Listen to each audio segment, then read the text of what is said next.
Thank you for being here. Before we forget, first thing, very important, I want to make sure if you need Spanish translation services, Margarita is here. And let me... Si necesitan un traductor, estoy acá para ayudarles. Mi nombre es Margarita Muir y estoy para servirles. Hablo español. And so, if others come in, I might remind us a few times, so Margarita, just wave your hand if I say your name so they know where to find you if someone comes in later, okay? So, thanks, let's jump right in. You know, we're typically, Ben and I are typically floor level, but it's nice to be up here to be able to see everyone. So, again, thanks. Thanks to Hunter High School for hosting tonight, and Mr. Oakes for helping us get set up. My name is Steve Hogan. I'm the Director of Planning and Boundaries. And let's try to jump in as quickly as possible. We do have a few board members here I want to recognize. Connie Burgess is over right here. I saw Karen Winder come in, Chris Wynn. Am I missing? Do we have any others? Scanning. I'm sure others will possibly come in. So, any other elected officials? Others from the community? I don't want to miss anyone. I don't have my glasses, so anything beyond the third row is going to be tough. So, okay, well, let's just jump in. Ben and I have some slides we want to go through. We'll try to go through these as quickly as possible so that we can spend the majority of the night answering your questions. We typically go until about 7:30. That's when we'll try to make the official cutoff for the meeting. However, if others want to stay past that, Ben and I will stay as long as you want to, and you can come down and visit with us individually at that point. Okay? The basics: who, what, where, when, why, how. Let's try to answer those questions as we go through. Who? Obviously you. Who's involved in the process? You're here. Those that have had students, those that have never had students, anyone really. All stakeholders, but that's who's involved. Me, that's me, Director of Planning and Boundaries. Ben Horsley, Chief of Staff, raising hand. Granite Board of Education, the Population Analysis Committee, and quite frankly, anyone that has an opinion will listen. It's that simple, but this is a people-driven process. Okay? The Population Analysis Committee, I'll just show you quickly. I'm not going to read through all of those. People ask all the time, what is that? Who is that? For the most part, it's about 30 to 35 directors and others, a cross-section of people that represent all areas of our district, including PTA, our association, and others that advocate for almost every corner of our district. Okay? You can go back to that. By the way, all of this is on the website now. You can go back and look at it anytime. What? What's the what? The what is this year's closure boundary study. There's two items. Study areas 1 and 2. I'll show you the map in just a minute to define what those areas are, and the potential reopening of Brockbank Jr. And again, in conjunction with the current reconfiguration effort. Larger map.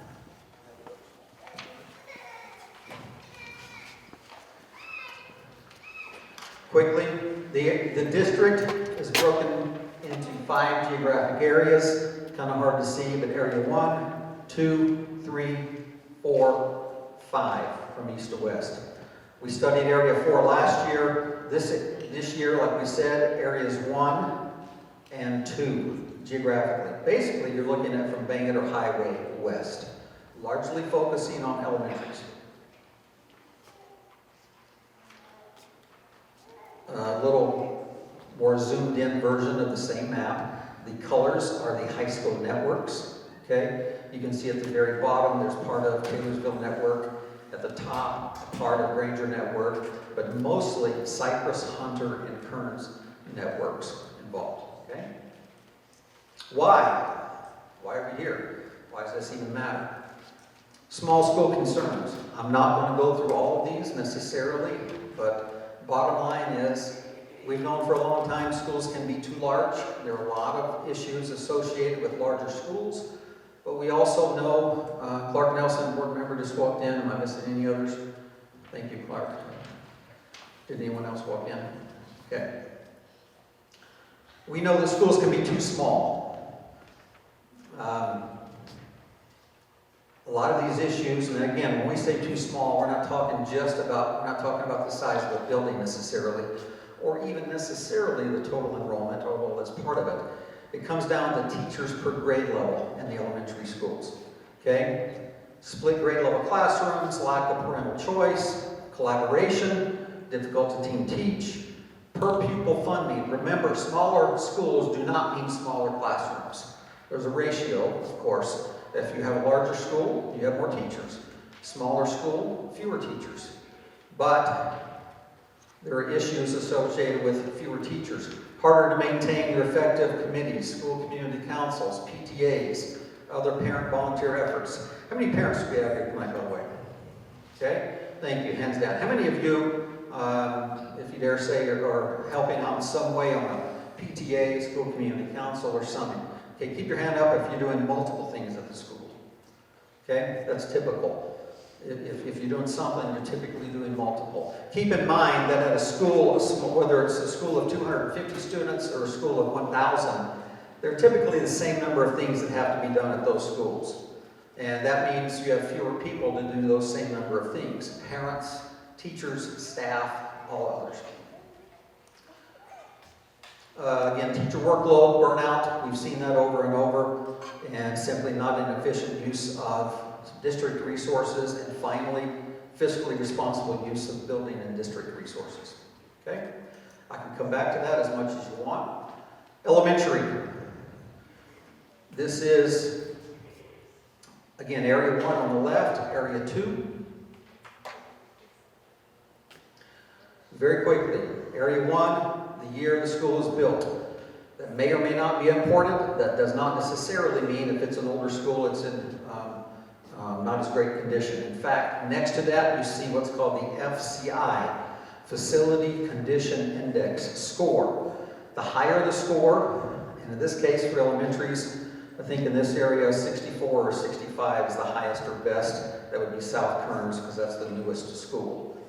Okay, so the higher the score, the better. The lower the score, the worse the overall condition. Approximate capacity, that's what that little squiggly line there means, approximate capacity. Of course, the name of the school. Next to some of these, you'll see programs at those schools. DLI French, ALC, like our gifted and talented, and so on. And then some of these have 2 numbers.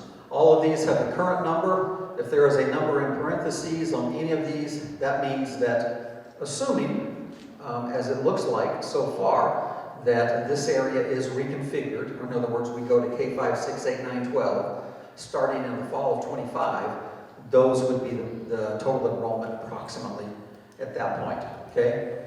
But we wanted to put that on there as a reminder that, remember, the rest of the district is already K5, 6, 8, 9, 12.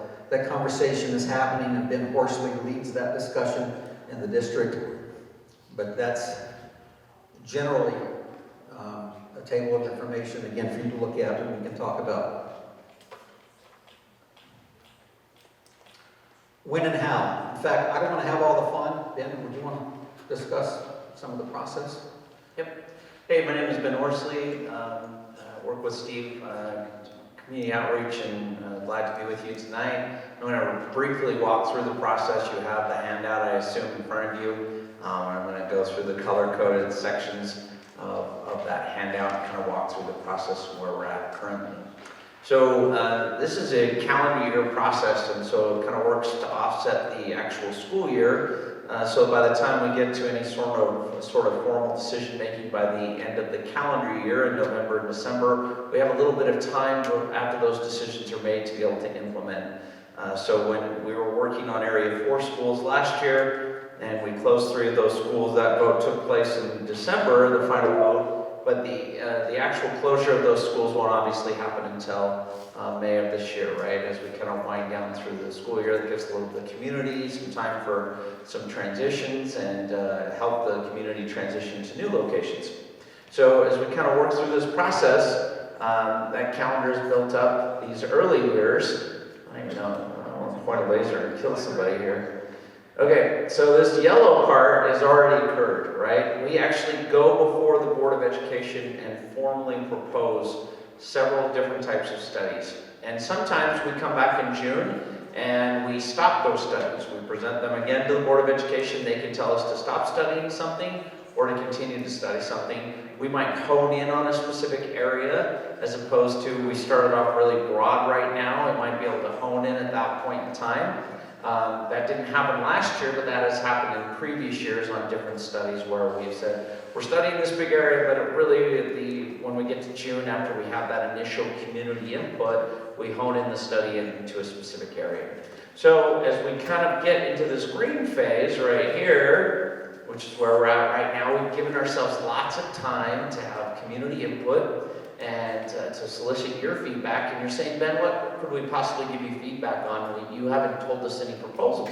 And the answer to that is we have, on that last slide deck, we saw a bunch of qualitative data, right? I'm sorry, quantitative data, numbers. We saw data, we saw age of schools, we saw populations. But what these meetings are intended to help facilitate is a qualitative data, because you're going to be able to tell us things about your respective communities we might not know. Now, I've been to every single one of Brandon School District schools several times, and many of them dozens of times. But there's still little nuances and little things about your respective communities that we may not know and understand. We want to be able to take the best information back to the Population Analysis Committee, who will then make recommendations moving forward. So Steve and I, we work together. We know a lot together, but we don't know everything. And we would never come and present something to the Board of Education without trying to know as much information as we possibly can. So you and your job and your role in all of this process is to help guide those proposals moving into this aqua phase. So these next few months, we've gone, this is our third public meeting. This is actually the 6th overall meeting that we've held on this topic, in addition to other concepts. By the time we finished the last year's process, we've held over 90 different meetings. So we are well prepared to come back and visit with local school communities as appropriate, address additional questions, make sure that people get the answers they need. So first and foremost, we're obviously telling you the process, but then we're going to give you the tools and resources to be able to answer your questions, and then for you to give us feedback moving into this next aqua phase. So starting in June, we'll take all the data that we've collated, all the comments that we've received. There's about 600 in last year's study. They're all on the website right now. You can actually go back and look and see what all the comments were made, whether it was Gaina over here taking your questions. We're going to do that in a few minutes here. You might submit an email through the Boundaries email. You might call us and we'll write down your notes and your thoughts. You might submit something through the feedback form on the website. All of that will be collated. It will be provided to members of the board, members of the PAC, as we all kind of want to engage and know and understand the feedback that we've received. Some of that feedback might be, our school could really benefit if you loop in this neighborhood over here, or we could really benefit this way, or please don't do this, or please don't close my school. You're going to give us lots of different feedback. Some of the comments might not be very nice either. I remember there was a feedback last year that Ben is such a jerk for closing our school, except they used a different word that I'm not going to say here because this is a family, right, buddy? We don't use bad words, do we? And we put them all on the website, and we take off the contact information so nobody knows who would make what comment, but we want to be very transparent about the information we're receiving, and that is helping lead to respective decisions, right? So in June, we'll go back before the board, we'll share all that information, and we will make another recommendation to them, whether to continue with the respective study, consolidate the study, shrink down the study to a specific area. I don't know what that recommendation will be. That's why I'm here tonight, right? To be able to get good information, be able to take it back to PAC, and be able to make a recommendation as a whole. Once those studies have been verified, we'll go into the summer months when there's not a lot of great opportunities for community engagement, and we will start putting together proposals. And those proposals, literally, to some extent, will be just throwing down some maps, and in small groups within our Population Analysis Committee, closing respective schools, adjusting this line here, and moving things around just to see what sticks, right? And we will actually go through the process of looking at what closures might look like for every school within the study area as proposed moving forward in June. Not the current study area, but whatever is approved to move forward in June, if that makes sense. And the reason we do that, even on our newest facilities, like South Kearns Elementary, the newest elementary in the whole district, we're going to go through that process because it gets our brains working and helps us make sure that we've looked under every leaf and we've looked at every potential option that is available to us before we start making formal recommendations. We'll come back and share those in the August time frame. We'll set up some additional meetings in early September after Labor Day when everybody's back and really invested in school and is paying attention again. We usually see our engagement increase at that point in time, and we will have recommendations for you. Last year, we had 3 different plans we provided to the community to give us feedback on. Each of those plans contained 3 different school closure options.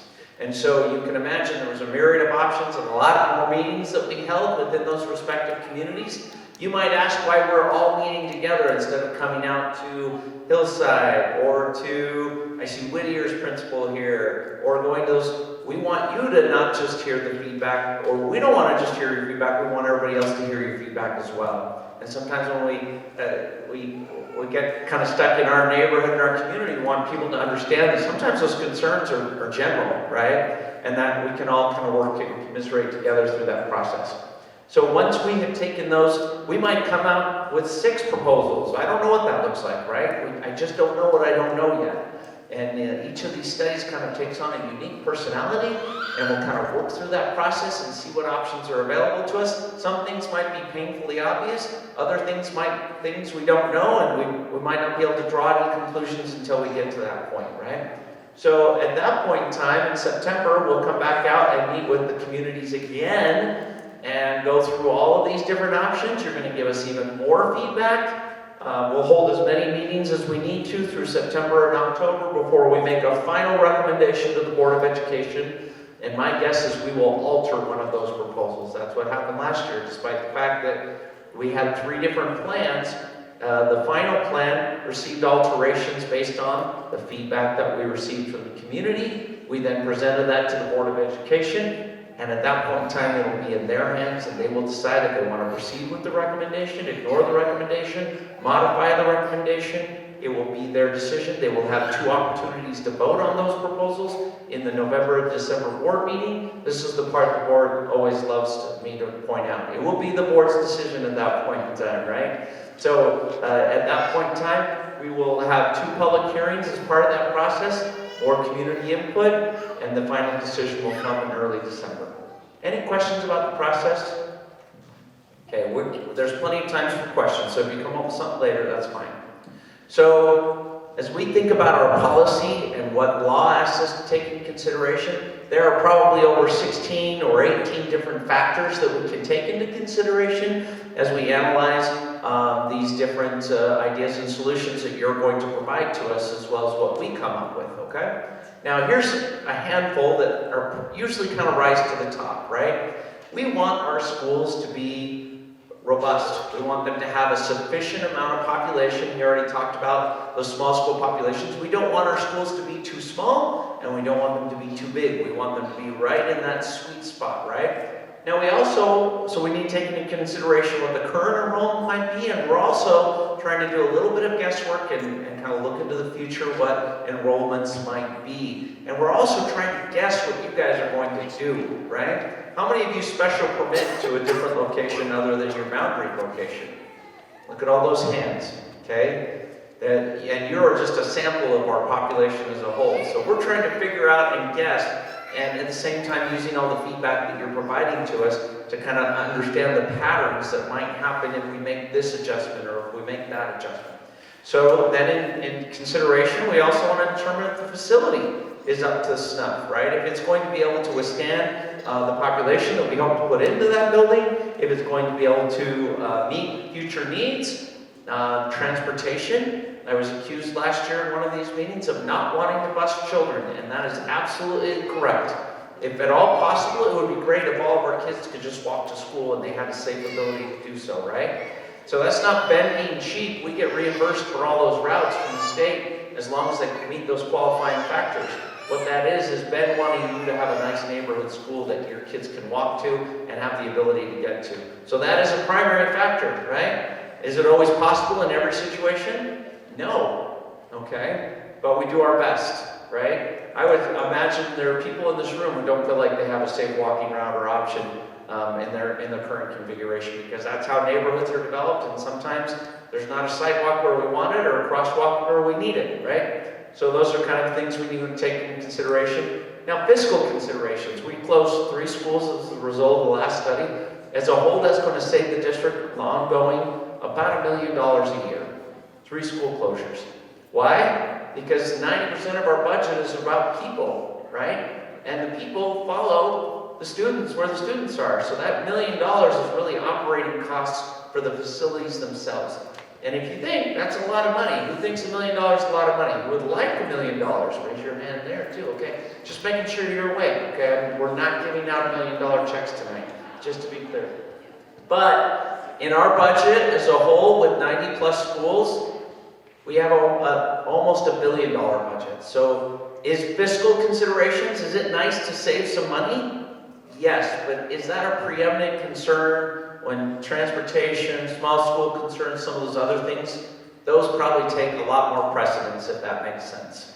So yeah, is it something that we want to think about? Yes. Is it the only thing? No, it is not. So, as part of that process, we've invited you to these meetings, right? Y'all got this postcard, but you're not the only people who got this postcard. Who else got this postcard? Well, all your neighbors did. And you're saying, Ben, why would you send a postcard to my 90-year-old neighbor who doesn't have any children anymore? And the answer is your 90-year-old neighbor pays taxes, and they pay for these schools, and they get to write the say to be able to have some input in this process. Now, some of you probably aren't involved in that meeting. Some of those 90-year-olds, grandmas, probably didn't show up tonight, is my guess. But we still wanted to invite them and make sure that they knew they were welcome to participate. Now, we were pretty broad in this postcard. Some of you probably read that and said, that's pretty ambiguous. It said, you're going to attend this open house that will give us information. The end result could and potentially, maybe, determine school closures. But is that necessarily the outcome? I don't know. I don't know what the outcome will be until we hear back from you, right? So let's get going into this process. You can see on our website, there's a QR code that will take you to the studies page, but if you just want to go to graniteschools.org, this is linked on the boundary study portion of our website. All the data that we've collected and put out here for you, all the slide deck that's here, all the information that we have, and as we start to get comments as a result of these meetings, you'll start to see those be posted as well. Ben, there's on the very front page of our Granite website. Yes.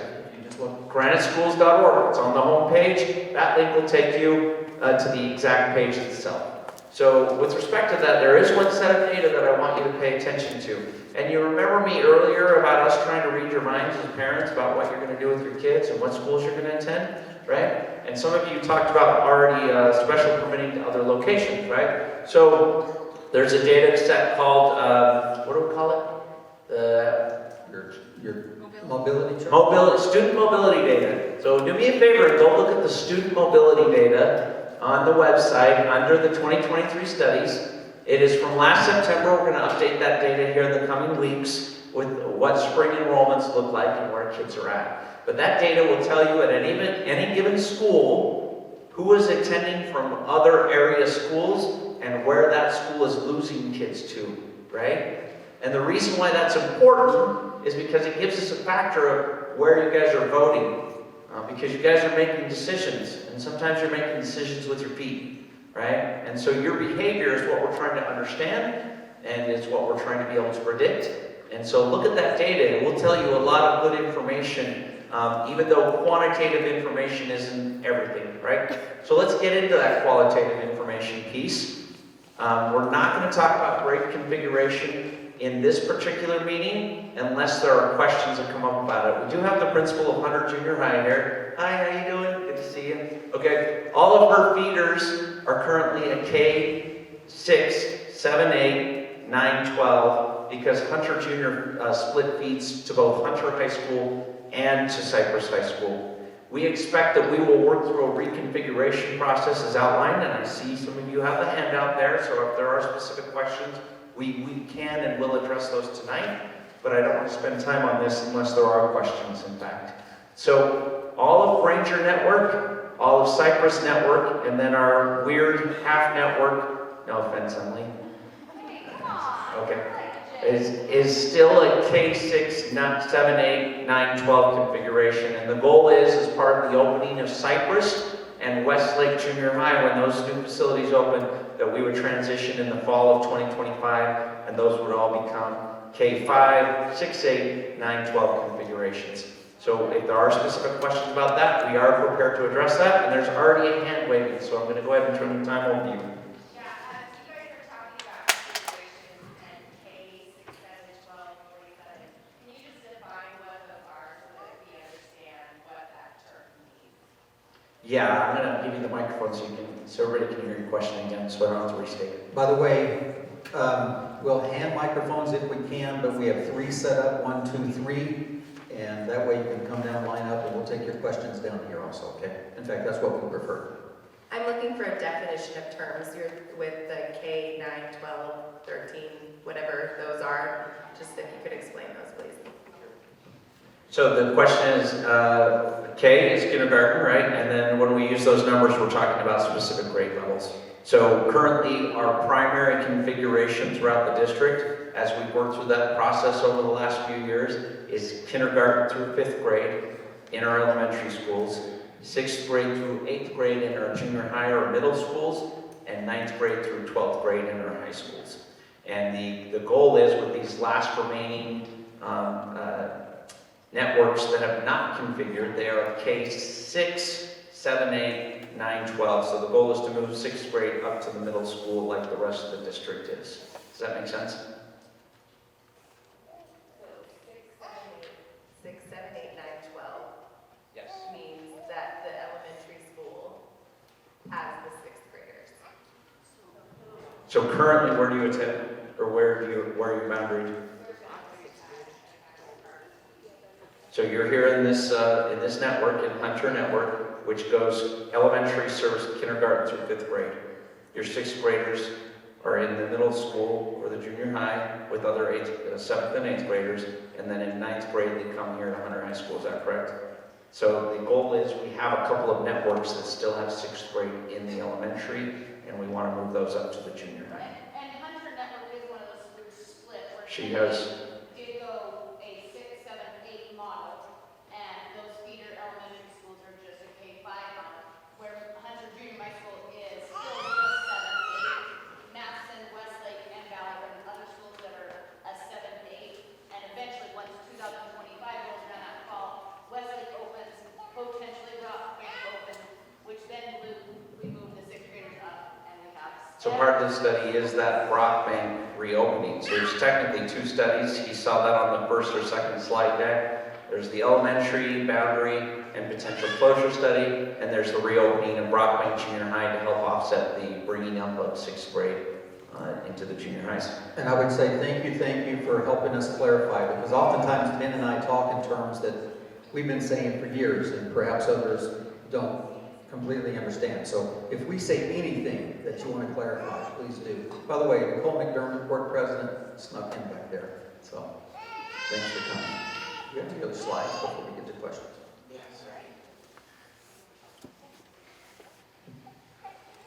So here we are. The rest of the time, we're just here to answer questions. It's approximately 6:30. We're going to go for at least 30 minutes, but we'll see how many questions we get. And if we continue to get questions, we can go till a little after 7. At that point in time, we're going to, if you start, you're like, Ben, I really need some Chick-fil-A, and I'll say, me too. We're going to end the meeting formally, but Steve and I will hang out and answer questions one-on-one, if that makes sense. Now again, that QR code that we showed you on the previous slide deck, the information is also on the handouts that you have here. You can start submitting your feedback or your thoughts on any of the information we've provided you tonight. You don't have to wait for this meeting to end. You can do that at any time. If you have other questions, you don't feel comfortable answering them in front of a large group, coming down to a microphone, please just call the district office, the main line, and ask for Steve or Ben, and they will find somebody named Ben or Steve, and hopefully they will be able to answer your questions. You mind coming down if that's all right? No, I can walk this part. I'm just teasing you. I'm really scared of microphone. So I guess I don't have,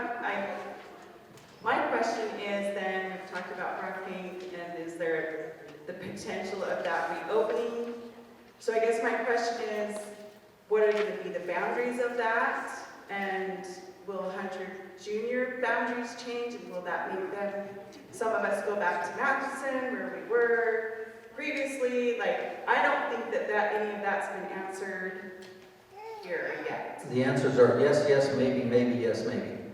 I'm just kidding. But to answer your question, in all seriousness, those are all great Is that the type of questions. feedback and the type of questions Yes. that were here? Yes. Okay. That, We So- don't know. That's what we're asking you guys to give us feedback on. We know we want to reopen Brockbank, but we've not put out any preconceived notions about what those boundaries should be. That's the type of feedback that we're seeking tonight. Okay, is there the sheet of the elementary schools where they had number of attendees and the building number? Is there one for the junior highs as well? I haven't posted that, but I can easily. I can get that on there this week. So, by the way, great reminder also. I said at the beginning, and we've talked about elementary school boundaries and potential closures. We are not considering secondary closures. No junior high or high school closures. However, you could see potentially changes in feeder patterns where if one school is a split feeder, could that change to be one feeder? Potentially. Is that the goal? So like with The Hunter goal Junior? is to balance these schools out the best we can, and if that helps us reach that goal, then certainly. We would prefer to not have split feeders. Wherever we can do that and it works out best, that's what we will do. But we're a large district, I don't know if we will ever get to no split feeders. And finally, there's always a ripple effect. You know, if you make a change over here, there's potentially ripple effects in other areas. But that's why this process is a year long, it's a calendar year, so we have time to examine and look and get feedback on those options also. Just, Hunter Junior is a split feeder, right? And if you have questions, come on down to the microphones, don't wait for us, and we will make sure that your questions get answered. But with respect to Hunter Junior, it's not awesome being a split feeder, right? It has its challenges for sure. You're trying to make sure that your kids get equal access to both high schools, like, hey, we have choir, hey, we have this. And for some reason, we get sometimes overlooked inside that because they just get lost. Plus, you have kids that bounce, they go from elementary, then they lose most of their friends, and they come here, and then they're lost. Oh, we got new friends, now they're lost again because they're going over here. So it poses a variety of problems. When you're a clean network, everything can have network goals and progressing and moving forward inside that network. It does clean it up, but we're still a generalist school. Plus, we like to be able to brand those networks, and you know, you're here in Hunter, we want you to be part of the Hunter Wolverine community. If you're in the Cypress Network, we want you to be a pirate, so you get issued an eye patch. And half the kids are jealous of Hunter Junior because they don't get eye patches, right? So that would help us to clean things up. And I do play it to my advantage. I do. I'll put that against each other, whatever phrases I just. We're just lucky she's not talking in a pirate voice. So. Well, I'll let you answer your follow-up question. What is the condition of Brockbank School? Is it able to take more kids and do that? Yes, yes, condition, it was not closed because of the condition of the facility or the FCI. It's still a solid school. It was closed based on some boundary adjustments made years ago, but with the reopening or the new Cypress opening, that's what allows us to reopen Brockbank and adjust and make the other schools, Matheson and Hunter Junior in particular, more balanced. Matheson, for instance, right now is over 1,000 students. We would prefer most of our junior highs to be somewhere in that 700 to 950-ish range, depending on the school in the area. And we think we can get closer to that by reopening Brockbank. But it is currently being used, so it's part of Cypress, great condition overall. I mean, it's a little bit older, a little crusty around the edges like Steve here, but overall, insides look great, great facility. Good. Let's come over here and then we'll just go back and forth on the microphones. One of my questions is, even though these meetings seem to focus on K through 12, with any reconfiguration, will that consider the up and coming needs of young families and the placement of the preschool services throughout the school district? So just to make sure I understand your question, because I'm going to either look at Steve or I'm going to take the question and answer it. And this is specific to, will the reconfiguration process take future populations or overall just all these studies? For this one in particular, Okay. do all of them consider the need for preschool services within the schools, within the elementary You want schools? to take that? Mostly focused on K-12, but absolutely preschool is a factor. In fact, if you go back to that pack, we have the Director of Preschool Services on the pack to make sure we're informed and she can advocate for those and remind us, hey, remember, if we do that, that could change preschool services. In fact, that happened in last year's study where we had to adjust some preschools because of some changes we made. We refer to this typically as a K elementary but K-12 study, but preschool services is always there. I mean, that's absolutely always there. And with the expansion of OEK or all-day kindergarten to the schools and communities that want that, we're just going to see an increase in demand trickle down, if that makes sense. So that will certainly be something that also is taken into consideration. Okay, so I did my homework and I went and talked with people about this. I talked with my mother, or not my mother, my sister-in-law, who goes, her kids go to West Valley and mine go to Hunter. And I learned a lot about West Valley. I didn't realize what great opportunities their kids have there. And it kind of got me thinking, well, if we're going to close schools, can we make sure there's more STEM opportunities in the other schools? And it really astounded me what opportunities my kids don't have, with it being, with having specialized schools. And I wonder why those opportunities aren't available in all our schools, and why the money is funneling to specific schools. Yeah, my kids currently go to Hillside. Okay, Sorry. I'll take the first stab at it and then join in here. You can see again on this one where we have listed, like I mentioned earlier, some of those programs that we have. I don't have all of the special education type programs listed.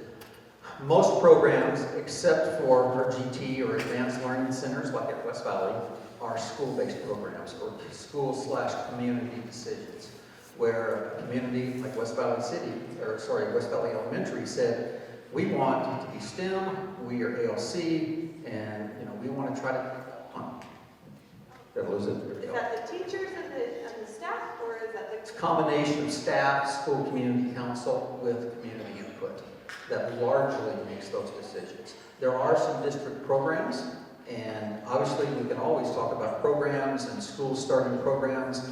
Some programs, for instance, like DOI, that we have programs have been around about 15 years, but we've learned with DOI that it's very tough to start a DLI program if you don't have that minimum 4 to 5 teachers per grade level that we mentioned, and goes back to the original issue of small school concerns. That's why we need to get to certain sizes so that any school that really wanted to could handle programs like that. Okay, so I'm putting my comment in that I'd like to see Please more do. of that, since we're gonna more. Please do. Yeah. In fact, let me just say here that even if you make the comment tonight, I would encourage you to go back and put it in writing in the email with as much detail as possible. Gana here is taking notes, but I want as much detail as possible. Well, and I do want to say, it's not just, like, my nephew is in the ALC program, but his sister goes there too and is not in the ALC program, and she gets the benefits of being in there that, like our kids won't get the benefit of because they just didn't test into a school or whatever. And so I just think that, it would be nice if we could move more of that into our schools that still stay focused, still stay standing. There generally is an economy of scale at play with schools, particularly in the elementary, where, again, if you get too small, you don't necessarily have the resources and ability to have some of those programs. So remember, teachers are funded on a per ratio or per student ratio basis. So it doesn't affect that, but there's also other monies that come into schools, from trust lands, ESSER, TSSA, and others. That's where sometimes you can have aides, paraprofessionals, BHAs, lunch duty, cafeteria, 18 other things that you can do and helps support some of these other programs. So that's why we say, really, this is about outcomes and opportunities. Outcomes, achievement, student achievement, outcomes, and opportunities for students. It's that simple in my mind. So to be clear, what he's saying there is that is our goal. At the end of the day, we're not just closing schools because we're like super excited about closing the school. Like nobody's excited about that, right? But if it ensures that kids have access to opportunities, then we should be looking at that and taking serious consideration because we should be focused on student outcomes and opportunities, right? To help answer that question, I came over here down to this little area where there happens to be an elementary principal. From what school are you from, ma'am? I'm from Whittier Steam. Very good. So why are you Whittier Steam? Before I got to Whittier Steam, the community council, that was something that they were interested in, and it was taken to the leadership team, and it's an initiative that they wanted in the school. Do you have any other opportunities or programs for your kids at Whittier Elementary? We have a lot of them. To me, and I also was a teacher at Armstrong, which is a STEM school, and STEAM and STEM is just really good teaching. And so that should be happening in all of our schools, that great instruction. I would also say that, like we're working on being a STEAM designated school through the state, and Armstrong did the same. So it just comes with a little extra title, but I'm telling you what, it's good. It's good teaching. It should be everywhere. Do you have after-school programs? We have a few. Okay, so how did you determine that you wanted to have after-school programs? Teachers being willing and community bringing it up. So at the end of the day, our school should be providing each respective community what it wants and what it needs. And if our schools aren't doing that, then would you please let me know? Feel free to put it in the comments, and we'll make sure we get on top of that, because at the end of the day, our schools are here to serve you as a community, right? And they should be reflective of what the community needs. I'm on the community council. I didn't know I could say that. So it's your fault, okay? Just kidding. You have a lot of power then, really, because our principals should be looking to you as a representative of your respective community to tell us what our schools need to be providing. Thank you for bringing that up. Come to that side. I just have a few comments that I'd like to register. I think that in order for us to make good, clear decisions as parents, that we need as much information as possible. We need to know how our 6th grade is doing, and we don't need to know how the east side 6th grade is doing with the transition over to middle school. We need to know how the west side is doing, and we need to know if their behavioral issues have increased or decreased. We need to know if the 6th grade teachers are feeling connected to their students in good ways and meaningful ways. And we need to be able to make sure that their concerns as 6th graders are being addressed and that they're not falling through the cracks. I also want information on gentrification and how that impacts people of lower socioeconomic status, and how minority populations are being impacted by the schools that they're attending, and whether or not we're able to enhance the diversity in schools through we are so awesome on the west side. We have so much diversity, and that should be accentuated, and we should honor that with our school boundary changes. And then finally, with regard to programs like dual immersion, we need to know what our community feels is appropriate. If we want more of that kind of thing, if there needs to be more access to things like that in STEM, I think that that's something that we should take a look at as well. Okay, there's 3 questions there. I'm going to take the first. You want to take the second? Go ahead. And then we'll do rock, paper, scissors for the third? Okay. So the first question is with respect kind of to reconfiguration. And as we kind of talked about over here when we were addressing community programs and how schools serve, at the end of the day, it is our expectation as we go through this process, there's a vision statement that's created as part of that process that gets communicated to the community about how that change would impact that community in particular. So Hunter Jr., along with the other junior highs that are going to be part of that reconfiguration process, will have to demonstrate and listen to the community members to see what they want in terms of how we work to serve our 6th grade students in the junior high environment. right? And they're gonna hopefully do that with a lot of collaboration with their school community councils. But you're absolutely right, and I would say that not only do we want that information about our sixth graders and their families and our teachers and how they're connecting, I want that information for all of our kids. And so if there's a better way for us to enhance or give you information about how those things are working, there's a variety of ways that we can measure it. And a lot of that information gets shared in our school community councils. How many of you are part of the Panorama pilot? Okay, Hunter Junior, Hillside, no, Silver Hills, sorry, you were there previously. Okay, but there's a program and a little survey work with the permission of parents. We kind of measure not only staff, but our students and get actionable data, kind of an early warning system to help us see how we're connecting with our students and give our administrators and our school community councils, they can share that information in the aggregate or overall. They can't share it on individual kids, obviously. But there are things that we're doing to try to measure that. So now that's a really long answer. If you have more follow-up, I'm happy to address it. You want to take the second part? I'm going to try to get this and let me know if I don't. And again, if we need to make follow-up after tonight, we'll be glad to do that. I came back to the PAC slide to let you see again who all is represented on this slide. I refer, in this case, necessarily to the Director of Educational Equity, Associate Director, and really almost everybody. Organizational effectiveness, Title I, NTSS, and so on and so on. Again, they're the ones that help remind Ben and I. Ben and I have learned a lot doing this over the last almost 10 years. But we can't know and remember everything.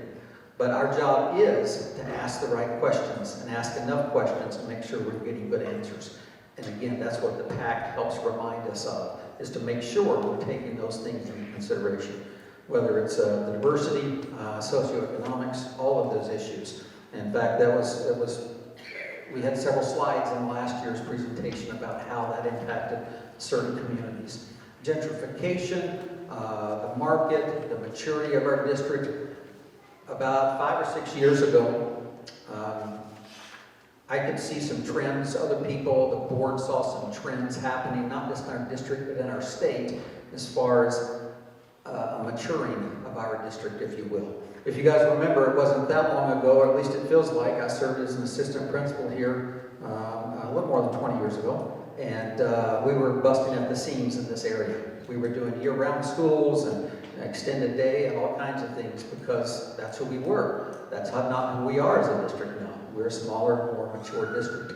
So long story short, that's my job as Director of Planning and Boundaries to keep an eye on those trends and forecast and look at where we think we're going to be. But what we did was about 6 years ago is not just rely on me, is we hired a professional demographics company, Davis Demographics, to come in and either challenge, quite frankly, or confirm what we thought we were seeing in the district as far as this type of data. And they confirmed and even gave us some more detail. Those 5 areas, geographic areas, that came from Davis Demographics and their suggestion of study areas. But long story short, we're very aware of all of those trends, forecast residential growth, where we do have growth, where we have contraction, all kinds of things. And so, great questions. My plea to you guys is to make this data and this information available to parents so that they can make the best decision possible for their school boundaries and their communities. Right. Can I ask, if you go to our website, we actually have an incredible amount of data. Most of that data are questions that came to us as part of this process. If you look at the 2022 data sets that we put on the website, these were specific questions that were asked of us in the community. If there are specific pieces of data that you want answers to or want information on, please inform us so that we can then go back and either identify that data source or go and find a way to collect that data and information. I would say with respect to your question, in particular to our at-risk students or our diverse populations, I want to let you know that part of this process requires us to engage with other community organizations and stakeholder groups.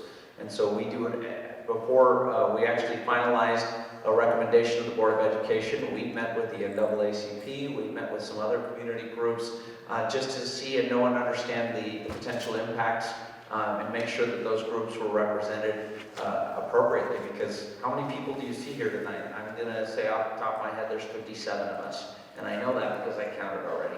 So that's not our whole community, is it? Right? And it's our job to do our best to go out and reach out to populations who might not have a voice here tonight, but we want to make sure that they have a voice at the table, right? We're doing our darndest on that. So we'll continue to work on that. If you have ideas or suggestions, we're very open to that. Finally, if there's something that you want and you do not see on the website, contact us. We'll do our best to get that to you or post it on the website as necessary. Okay? Thank you. Okay, I want to talk about your transportation category. My son was at Cypress High as a sophomore, and when this building was under consideration, the boundaries of the original committee put my son, who lives 1 mile from this building, in Cypress High on the bus. And I contacted Senator Arnold Christensen about what was going on. And he gave me a quote I used until you moved the boundaries so my son and daughter could go to Hunter. They both graduated from here. I looked at the boundary again and you moved it back to the original spot where there are students in my neighborhood who live 1 mile from this building who are going to Cypress.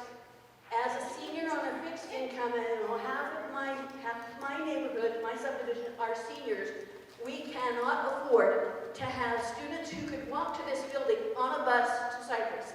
The person who's the Granite representative for 6400 West, 4100 South, if it comes through that that's where the boundary is when you get through, I want you to veto it or adjust it, because there's no reason to bus a student who can literally walk from their house 1 mile away to this building when you were busing other students near Granger here instead. That was the original proposal. I'd love to see Cypress full of students who live in Magnet, because they deserve to be there first. But the reason that it matters to me about who's being bused, my son's experience with being bused was so poor that the minute his son was put in the category to go to Cypress, because they lived north of 35th South and he was going to Hunter Junior at the time, my son's experience was so poor, they looked into charter schools to get him out of the Cypress spot, and he went to Ames instead. Yes, he was on a bus because he was going clear across town, but they figured he would be better off educationally to be across town than at Cypress because of the way he was treated. My son was treated at that school at the time.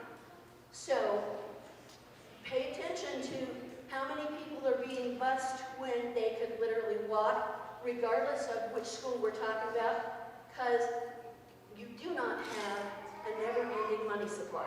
Not here, not on the state level, and on the city level. Which you None of did, that.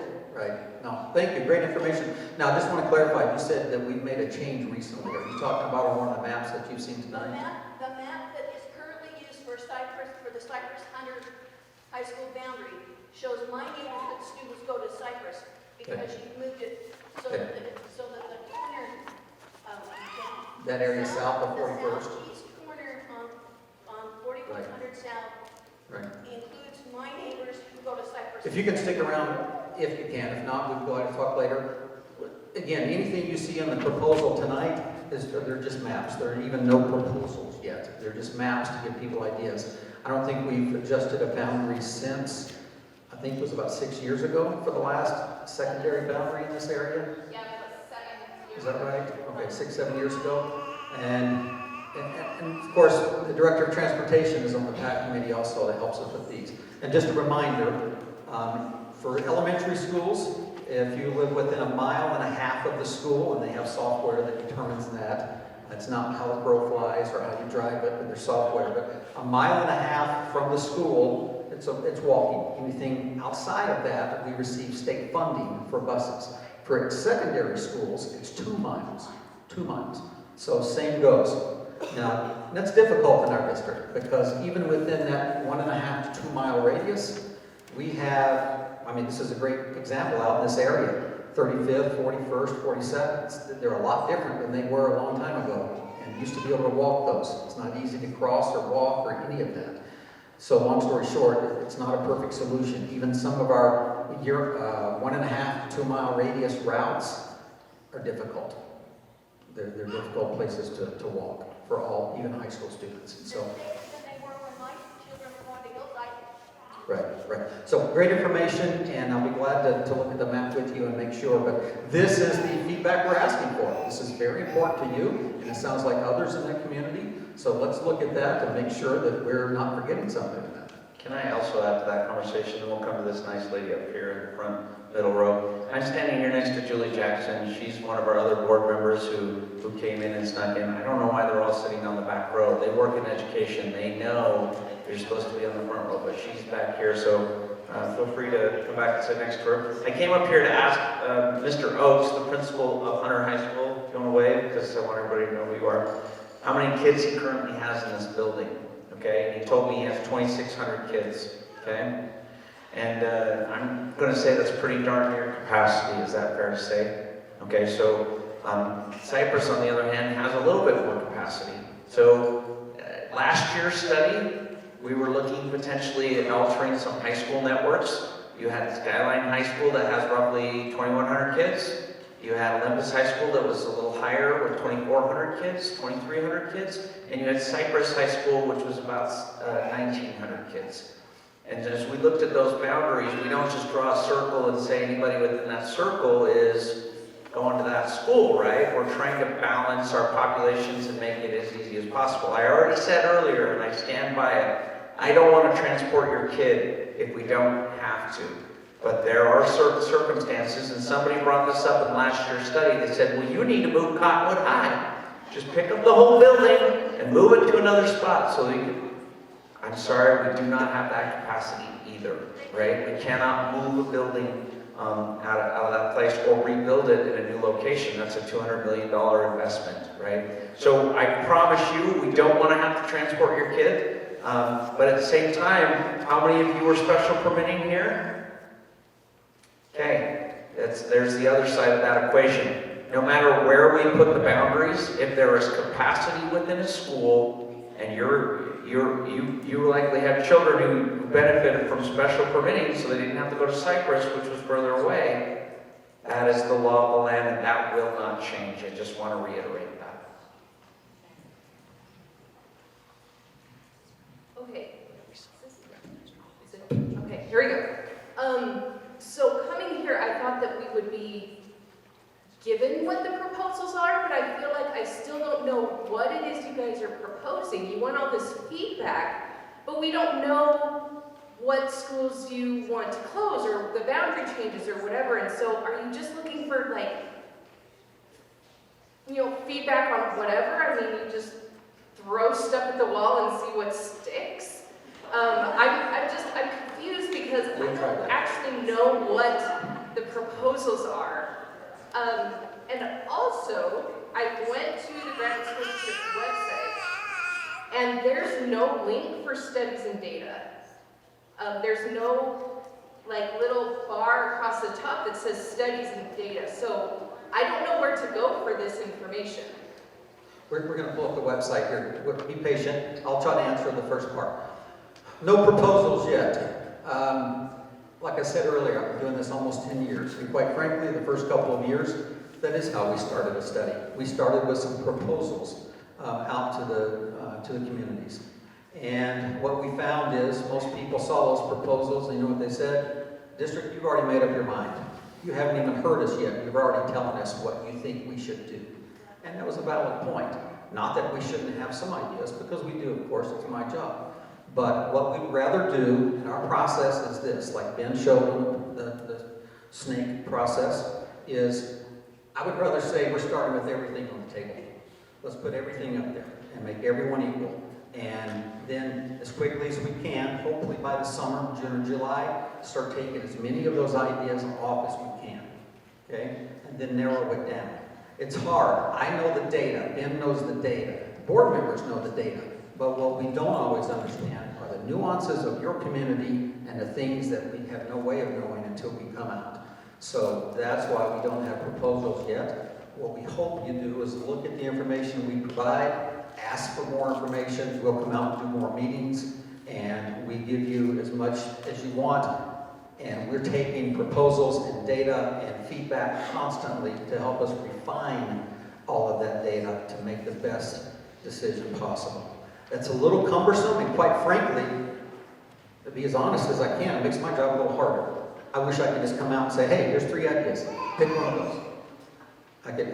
We could go through this process in a few weeks or even a few months. But we feel like the best way to do it is, like I said right off the top, who is involved? You guys are, all of us are. We want to make sure we're not missing something. Now, I will follow that up with this. Sometimes we do hear is, hey, you did not listen to us. We heard, we read, we respond to all of that, but don't mistake not doing what someone always wants with not listening, but we absolutely want to hear everything.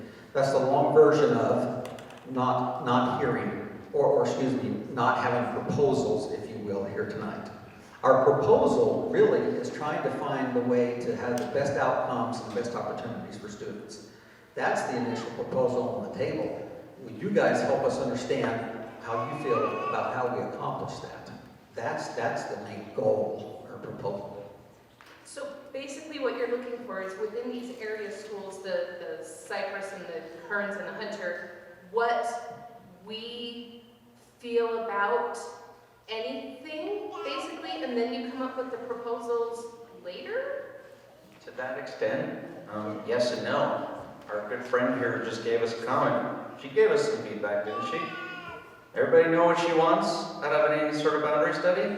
I was pretty clear, Dana. Did you get all that? Thank you. Thank you for being here tonight, and thank you for giving us that feedback. But there are other pieces of feedback that might be helpful as well in terms of programs that are working, challenges and difficulties. I will tell you, in one school closure last year, we heard the same exact concern over and over about a specific school. And invariably, that feedback helped us realize that that school had lost. It was not going to bring back its parents. And so any information or feedback you can give us on your schools, what's working, what's not, that is all helpful feedback. If you want to just tell us, you should move this boundary over here, that's helpful too.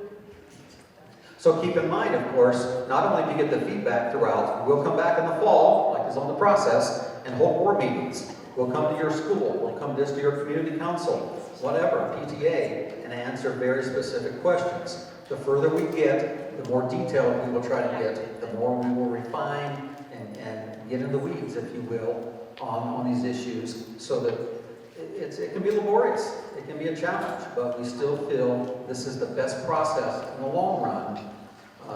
And I got to be very honest, ours is the longest and quite frankly most comprehensive process in the state, and I know that because Ben and I have other districts come to us quite often and say, how are you guys doing that? Please, we've shared our process with other districts and they're starting to copy it. You'll see these slides, in fact, in other districts because they just copied our stuff. But not to pat ourselves on the back too much, but it's hard, but it's a solid process. I want to just enhance. I have our school board members here, and they're going to back me up, I think, I'm hoping. But we don't know what we're going to do. And we would be remiss if we did not ask you for your opinion first on what should happen. We don't know what we don't know. That sounds like a weird thing to say. I don't know what I don't know. But it's true, isn't it? Do you know what you don't know? No. So I might want to ask the people first who might know before I start making and drawing conclusions about things I don't know. And I think our board is very keen and critical to the fact that we need to engage our communities and we need to ask what they think before we make any sort of proposals or draw any conclusions. So what you're looking for then is, what would you like to see with your schools? There's that. That's a big piece of it. But anything else you want to give us, we'll take. We will literally take it all. You're going to see every comment on here tonight. And we appreciate it all. If we're not here listening to what you have to say, we're missing a big chunk of valuable information that can help us make good proposals. By the way, and Gaina Breeze, raise your hand, Gaina. is Administrative Assistant for Planning and Boundaries, Julianne Hamlin, back here in the corner, trying to hide a little bit, but both Administrative Assistants in my office. If you call my office, you're likely to get one of those two first. I want to have Gaina, you asked about data on the website. Can you just quickly Yeah, click on that? and first of all, I want to just say, one of the things, it seems obvious that we have small school concerns in the area. And so that's what they're asking for, is some feedback about the school specifically that you go to. And it seems like we need to condense, or it's very possible that one school might need to be closed. And so they are asking for feedback on what you want to see with your schools, what you're hoping for, what you know about boundaries and other things to help us decide. And then in the fall, there will be specific proposals based on that feedback that you can come then and say, okay, I really like this one, or I really don't like this, or I'm concerned about this part of it. So I know it seems very nebulous right now, and I appreciate you being willing to voice that so that people that aren't sure can try to understand a little bit better. Okay, and then also there's been a lot of work that went into the website, so thank you for asking where it is. So this is graniteschools.org, the homepage of graniteschools.org, and in the center section, in the bulletin, these areas change with what seems to be most urgent or most timely in the moment. And so you'll see different things up here, but right now we do have the population studies link right there. And it will be up there the entirety through the process, so it's easy to find. Okay, so if for some reason you don't have that, you can always just go to graniteschools.org and then /planning, or the QR code on the handouts that you have. When you get to that, then it takes you here. And this is kind of like a blog. It starts with what the beginning was back in January, and then the most recent things are listed near the top. So as we update things, we're going to put all your comments on here. Those will be here at the top, right? Easy to find. Well, it's kind of by month what's going on. However, if you also come right here, this is where you'll see the studies and data. Okay, and so this is where you can see for anything for last year, and this is where you can see for this year. Okay, which is the same thing. And then all the way down below January, this is where the data is.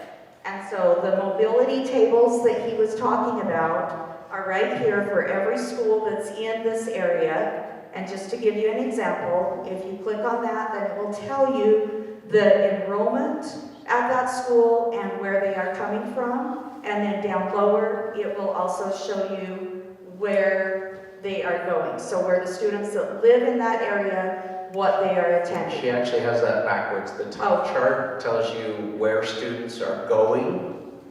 So in this particular school, which she selected at random, by the way, this is not any specific thing, right? We're not just honing in on Beehive for any special reason. It's telling you where all those Beehive kids are going. 359 of them are going to Beehive, right? If you go down a little bit lower, it tells you how many kids are coming from out-of-boundary schools. Silver Hills is losing 12 kids to Beehive. Why is that? Well, I don't know. That's what you're here to help us understand, right? Okay, and then lower than that, we've got in English and Spanish, the flyers that you've got, and then the website, the presentation that we've got is right here in, and then the link to provide feedback is right there. Some frequently asked questions too. So you can come in and fill out this form. You can shoot us an email just at boundaries@graniteschools.org. If you go back again, anything, as you guys, we had our friend over here asking for specific pieces of data. So we're going to take that feedback. We're going to start throwing stuff up on the website. So as we go through these next few months before we actually put any formal proposals together, these data sets will all be updated to the website. So please come back to the website often. Thanks, Gaina. Appreciate it. We encourage you to go to this website, look at the data, peruse it, and give us more feedback. Okay? Thanks. I don't know who's next. I can't keep up. Hi. Hi, my name is Jennifer Jennings, and my kids attend Valley Crest Elementary and Hunter High School. I heard that as part of this boundary study that they would be looking at, because Valley Crest feeds into Westlake and Hunter Junior, that they would be looking at moving all the kids to going to Westlake. Is that being looked at? Everything's being looked at. I've heard that. When I say I've heard that, I've seen, it was an email, but I've heard that in a meeting maybe, but, Steve again- started that rumor. Yeah, I started. No, sorry. That's But quite frankly, I've heard it the other way too. I've heard some say, let's don't be a split feeder at Valley Crest, let's all go to Westlake. No, let's all go to Hunter Junior. Well, I know it's hard because we're a dual immersion school Correct. and kids are looking for different things from the different programs. I don't want my kids to have to move. My son's starting Hunter Junior next fall and he's so excited and he wants to follow in his sister's footsteps because she loves Hunter High School. And so we don't want that for our kids. That's the only reason I got. Right. Oh, that's great. But Great feedback. they love where they're at. And then my second comment is about Valley Crest Elementary, which I love. Like, we have loved. My kids have loved it, I have loved it, I've been involved since day one with our school. But I do have a concern about our current population and how that's panning out for non-dual immersion students. Last year, my son was in a class of 41 fifth graders. And this was not the first time. My daughter was in 6th grade with 42 kids in a tiny reload. And, you know, I could go on and on and on about what it's been like for the non-dual kids. They're not benefiting at all. And so if we could get some more English-speaking students so we could change the teacher ratios at our school, it would make a significant difference for the non-dual kids because it's been painful, honestly. Right. I believe you, absolutely. We saw in our last study last year, DLI was a major contributing factor in some of these closures and what happened to those students. I can tell you without boring you with the details, just before we came here, Ben and I were in a meeting where DLI was a major topic of conversation in that meeting, not just for Valley Crest, at Valley Crest, but a lot of other schools also. And so, yes, we're aware of what happens when you have, for instance, if you have 2 DLI and only 1 traditional at a school. In other words, this kind of goes back to our small school concerns. If you have 4 to 5 teachers per grade level, and you have 2 DLI, and you have 3 traditional, what does that do? That Well, increases. right now my son's in a 5th-6th split, which I Right. also do not Right. recommend. And So, but again, small school concerns. Yeah, I right? know, and so when I see that we're gonna drop down to like 370 students, that means losing even more teachers.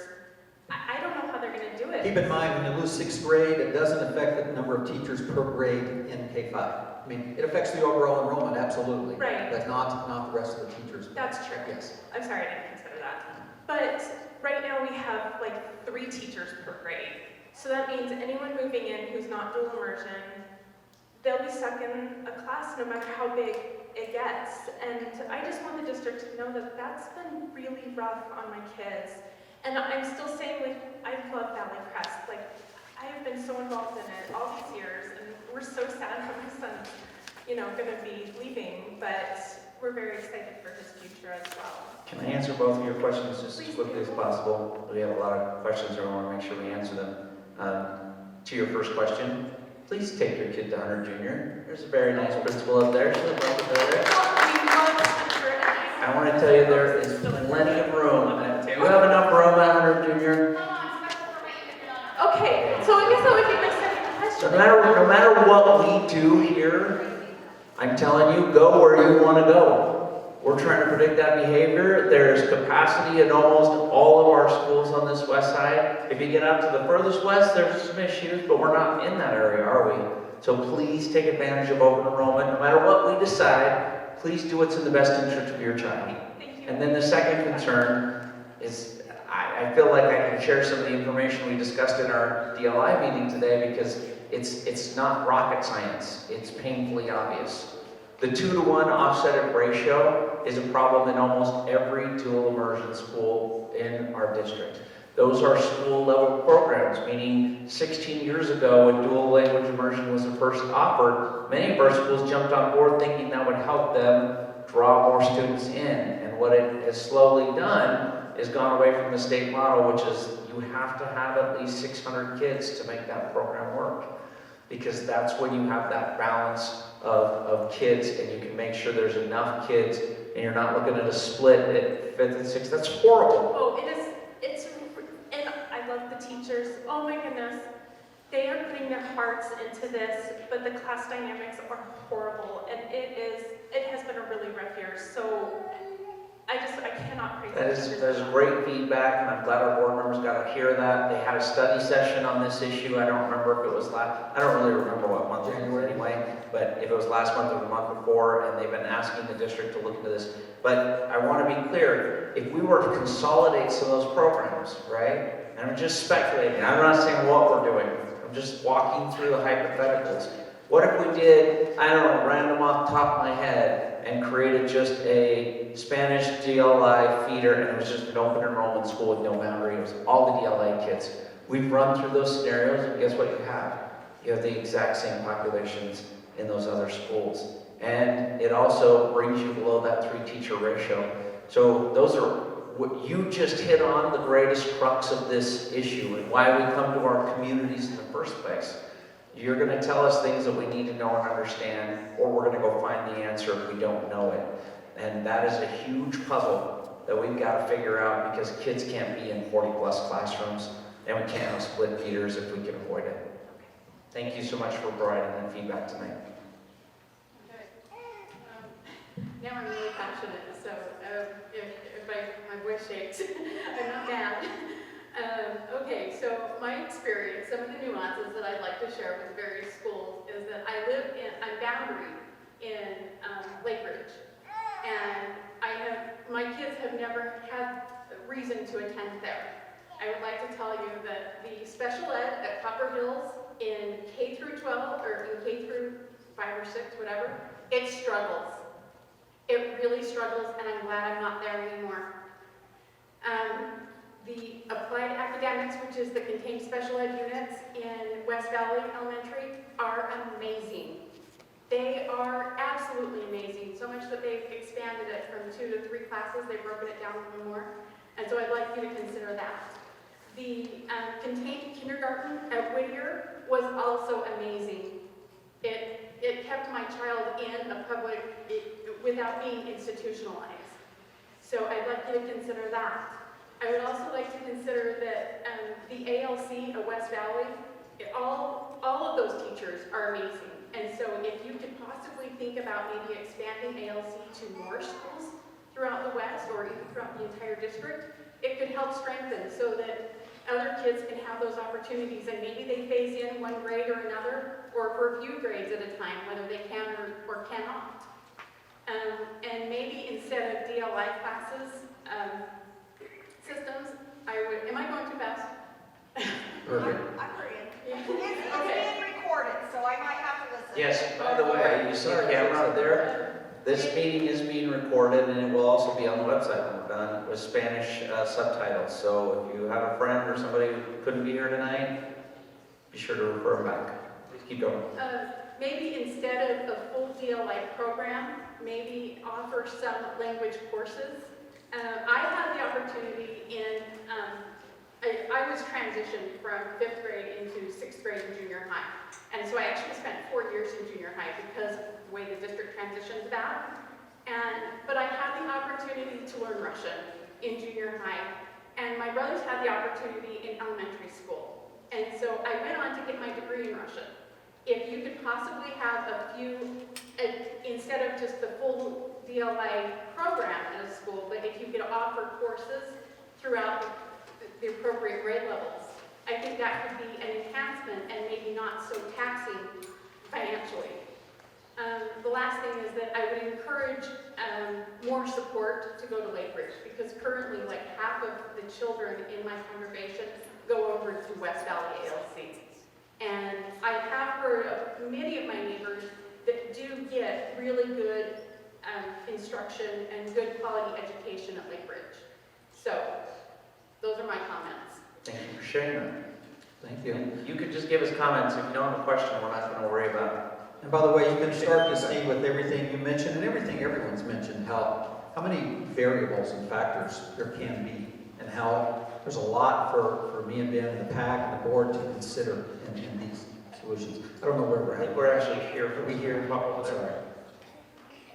She's comfortable, so you're good. So I know the busing thing has been a topic about the cost and everything. However, you guys currently have students walking from the Silver Hills neighborhoods through a construction zone that has not had a sidewalk in 8 months. So these kids are walking around constant bulldozers, stuff like that. I've had them where they're walking out in the middle of the road where I've had to slam my brakes during the middle of a snowstorm to try and avoid them. Is there any way things can be done to approach working with the state on, okay, you know we've got these UDOT things coming up. Can we try and do temporary busing? I'm only asking this because I grew up out in Riverton. 35 plus kids was a total normal for me to have in my elementary class. My school had an emergency. There were kids that lived less than a half a mile from Bluffdale Elementary that were bused there. Yet these kids are walking through that and having to avoid things like that left and right. Yet kids in the lower part of Western Hills get a bus to go 3-4 streets over, if that makes sense. Makes total sense. And you're describing some of the real challenges that we face, whether it's temporary construction or just simply a road that was widened and all of a sudden instead of a 2-lane road, it's a 6-lane road that a student's supposed to be crossing. 2 things quickly. Safe walking routes that are approved, helped designed and approved by the school community councils. They come to the district. Julianne in our office helps facilitate that. Stephen Thompson holds a meeting coming up in a few weeks. Next week, in that meeting, principals, anyone that suggests a change to their walking route, we have city engineers and others from the municipalities where that school is located, and we talk with them, understand that we don't, Granite District, but no school district determines crossing guards, where to put crosswalks, stoplights, pedestrian bridges. Those are all municipal issues. We advocate for those very strongly, and that's what we do in that meeting next week. And sometimes, I can't speak for the Director of Transportation, sometimes we do have to put in temporary busing to handle some of those issues because they take out sidewalks or they do things that make it too difficult for our students to use a safe walking route. I wish there were a perfect solution. There's not. Remember when I said 1.5 miles for elementaries, 2 miles for secondaries? If there ever is a need to do that, the state doesn't reimburse that. The board has to approve what we call emergency transportation, and we have to pay for that ourselves, and we often do. But we look at every one of those, take them on a case-by-case basis. Okay, please look into it because my school had 5 days. The elementary had 5 days. Durham School District had 5 buses ready to go. And everything ready within a 5-day period. The next week of school, we had schools assigned, or we had buses assigned. Please look into better options because this is still marked as a safe route for these kids coming from Western Hills going to Hunter High. Where yes, it's safe from them leaving Silver Hills where my kids go to go into Western Hills. They don't have to walk that. They have a safe bus route. It's still marked on your guys' app that is safe. So I want to address that because that's not our app. That's the state's app. And safe walking route is a misnomer. Okay? Because what your school community council has to do is they have to designate a route, whether it's safe or not. They have to create the safest way to direct parents to go. UDOT directs that information back to us. We relay it to your local folks. So my point to you is, please reach out to your local mayor, city council, your law enforcement. Those are the people that pay for these safety improvements. We've had a situation now on NE 400 West where the railroad won't allow the county to put in sidewalk. And I've got a mom yelling at me about it, and I don't have the resources, nor do we have the legal authority to go put a sidewalk in. Half of Mill Creek City, no sidewalks. It's just how the city was built, right? And so when they incorporated and became a city, those kids are still, and so parents are like, when are you gonna put in sidewalks? And I'm like, we're not. We don't have the authority to do so. Please talk to Mill Creek City. They're the ones allocating money. So in as much as we talk about a safe walking route, we're trying to, as through this process, enhance safe walking routes, create community walkable schools. But if the infrastructure in your local city isn't what it should be, or there's some temporary project, we need to direct kids in a different direction. But at the end of the day, we can, our limitation is based on funding, right? So thank you for providing that feedback. Like I said, you guys have them walking through bulldozers right now.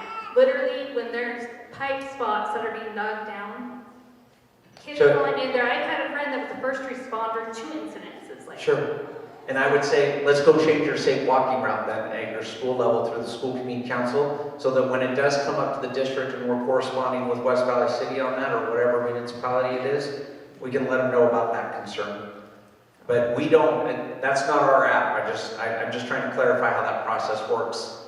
And so that gets submitted to the state and then submitted to the local municipality to determine where crossing walks should be, where all that stuff, where traffic lights should go in. That's outside of our authority. And I don't want you to feel like you're gonna come here and expect us to be able to do something. I'm trying to help you understand where those resources are actually garnered. I'm just hoping there's at least an emergency plan. Like I said, I've seen it be done. It's Sure. just something. It's only money, right? And the city tells us to also speak with you guys about those concerns. Sure. No, and we appreciate that feedback. So thank you. Right here. So I live on the border of Jordan and Granite District, and my home school is Jim Bridger Elementary. But I was referred through DDI, which is the early intervention, with my son to Silver Hills, and I love it. I've been there for 5 years. He's in 2nd grade. He's been there in the early preschool, and that's what made me become a preschool teacher now. And this is my 2nd year, and now Thank you. I'm a lead teacher there at Silver Hills in the preschool department, and I love it. I love all the staff there. And my biggest concern is, like, because my son does have some special needs, like with language and other things, is that with the school closures and everything, they're used to their teachers and like how the classes and everything like that. If that school closes, are they going to be diverted to different areas, and different teachers are going to come aboard and not know like what's going on and how this, you know, like the different behaviors and everything, which like another school like Western Hills or Jim Bridger or so are little smaller schools which are in like a neighborhood box community with like Silver Hills, that has room and potential to grow and everything as well, because there's building beyond out there as well. I'm just like wanting, I really love that school and I want that school to stay. So. All great points. Let me just, a few points is, resources follow students, first of all, you know, as a teacher. Yeah. And I don't want to always mean that teacher follows that student, but generally a teacher follows a number of students. And quite frankly, in my experience, most teachers want to follow wherever the majority of those students went. And that's not always up to us. That's an HR, human resources decision, and there's a lot that goes into that. Ben and I don't really get involved in that part. But does that matter to students if they have to change a boundary or school and that same teacher's not there? For some students, that's very, very important, especially in their SPED programs. Now, I will, on the other side of that coin, I'll say this. My first couple of years in this job, I literally lost sleep over changes and closures and things like that because I was worried how this would affect students. And again, I don't want to minimize the effect on some students, because on some, it's significant. But quite frankly, I think 95 to 98% of the students, they handle change a lot better than us adults do. I can just say that, and I've learned that. It doesn't mean that we're not concerned about it, because we are. You live in a certain area, we know this. Most of you probably bought a house in an area because of the school, or it's close to work, or the walking route, or something like that. And when we make proposals to the board to make changes or closures, those are real life impacts on you. Absolutely, and on your child. But most of the time, most students, I see them the next year, and hey, how's it going? How's this new school? I love it, it's great. Not everyone's like that, again, I know that, but it's hard. I would say this too, we have developed some best practices as we've closed 6 schools now, right? And you can see this spring, in the 3 schools that were closed this last December, them working through some transition plans and events and other activities to send those kids off and give them some good memories. If you go to Mill Creek Elementary on Wednesday, they're having a hot air balloon. Last Friday, Julie Jackson got dunked into was that Friday or Thursday? It was freezing cold. It was that day it was snowing. And they had a dunk tank there, and they were crazy. They went for it. They gave those kids some memories to send them off with.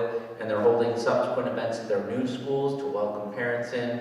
And those are all designed to kind of transition. That's why we have this period of time built in to kind of help familiarize people with their new school locations. We have transition committees designed for this very purpose, to help students and teachers make those transitions. So with those other kids, or the other schools closing, like where are those other kids gonna move to? Are they just gonna be split up into different divisions and have to go to different schools, like with their non-friend, like with their friends, and they won't be there anymore? Every situation is a little different.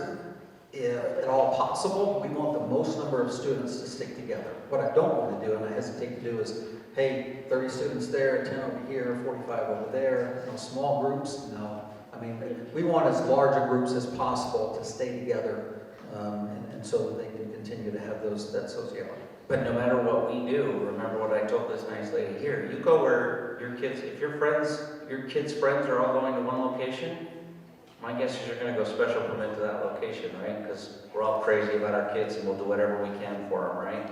Back in my day, it would be like, suck it up, buddy, you're going to that new boundary. But that's not how it works now, right? We're going to accommodate that, and we have the capacity in the overwhelming majority of our schools to accommodate special permitting. So do what's in the best interest of your kids.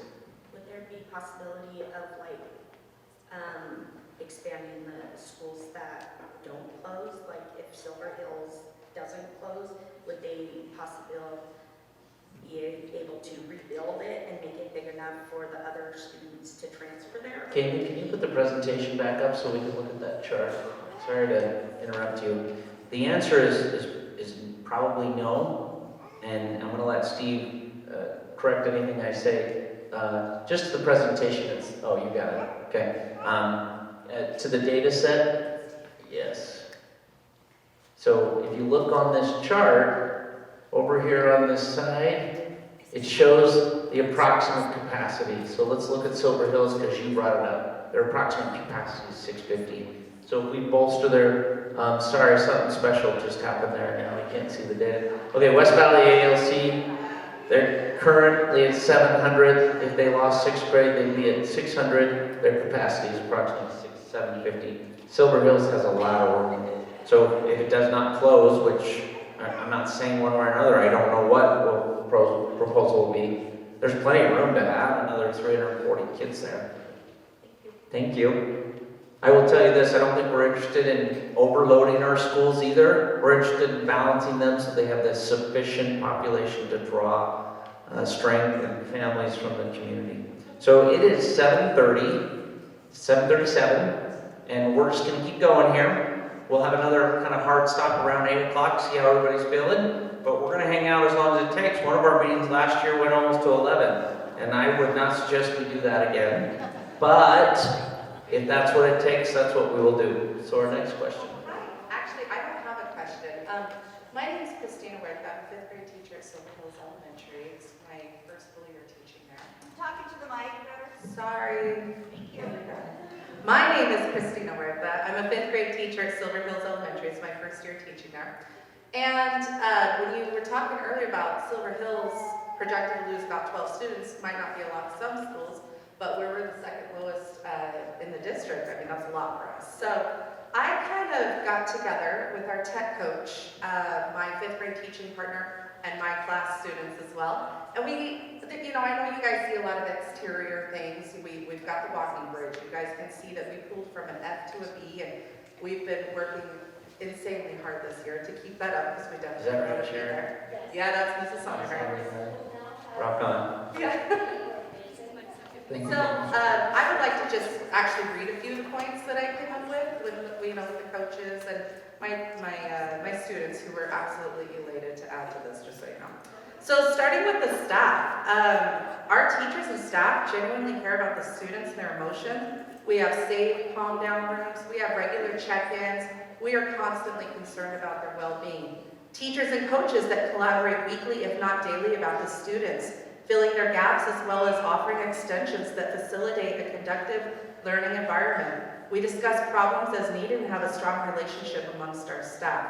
Coaches that bend over backwards to help our teachers as needed and willingly help facilitate lessons that are engaging for the students and yet simple for the teachers that align with our standards. And according to my students, we also have a great rapport of sticking to our consequences, whether they be good or bad. In our building, we have a huge, beautiful, welcoming library that is about the size of a junior high library. We can absolutely welcome more students at our school. This allows us to facilitate project-based learning activities that may otherwise be difficult in a regular classroom. We have a kindergarten social, emotional, language learning center. It's been key this year to helping them out. Upper hall, we have a whole upper hall of empty classrooms that could easily accommodate more students in the building. We also have a large field area that our kids love to play in, but we have a huge concrete or asphalt area in the back that could fit lots of reloads if you were to give us students that couldn't all fit in our building. My students also love the fact that our front doors are locked for safety, which helps them feel more comfortable in our building. We have a 1-to-1 Chromebook ratio, and our Chromebooks were updated as of 2022. We also, for student and community involvement, we have a new active PTA. It's something that's been lacking in the past, but this year, we've been on it. Positive police presence with the interactions with the students during lunch breaks and at some assemblies. We have new neighborhood developments in the area which shows a need for an open school in our area. We also have a golf course and an amphitheater right behind us that keep us separated from any garbage that might happen on Mountain View Corridor. Our school is off of a main busy road. We're tucked up, just up one street, and we're surrounded by lots of houses. We have a large safety patrol, which is excellent for student leadership opportunities. Last year at our annual Tech Night, we had approximately 475 people in attendance. We also hold an annual literature night, which is a wonderful opportunity for students to bring their parents to read books with them or listen to stories being read to them. 5th grade has re-implemented the STEAM Fair, which is not something that has been held in our building for many years. My 5th grade partner and I, we did that this year. We have a Lego League, which won the regional championship last year. We might not be a STEM school, but we're sure trying.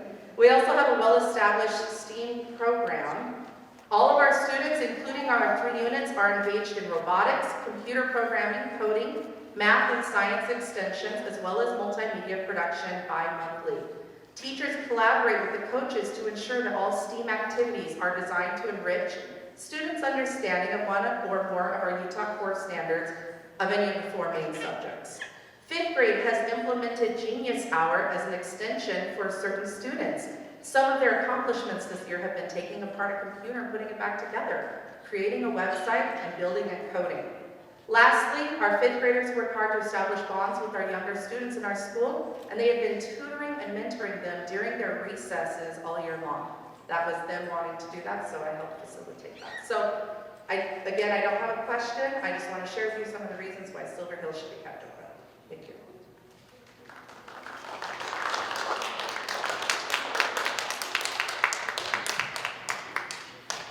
Thank you. Are you next or is she next? Go for it.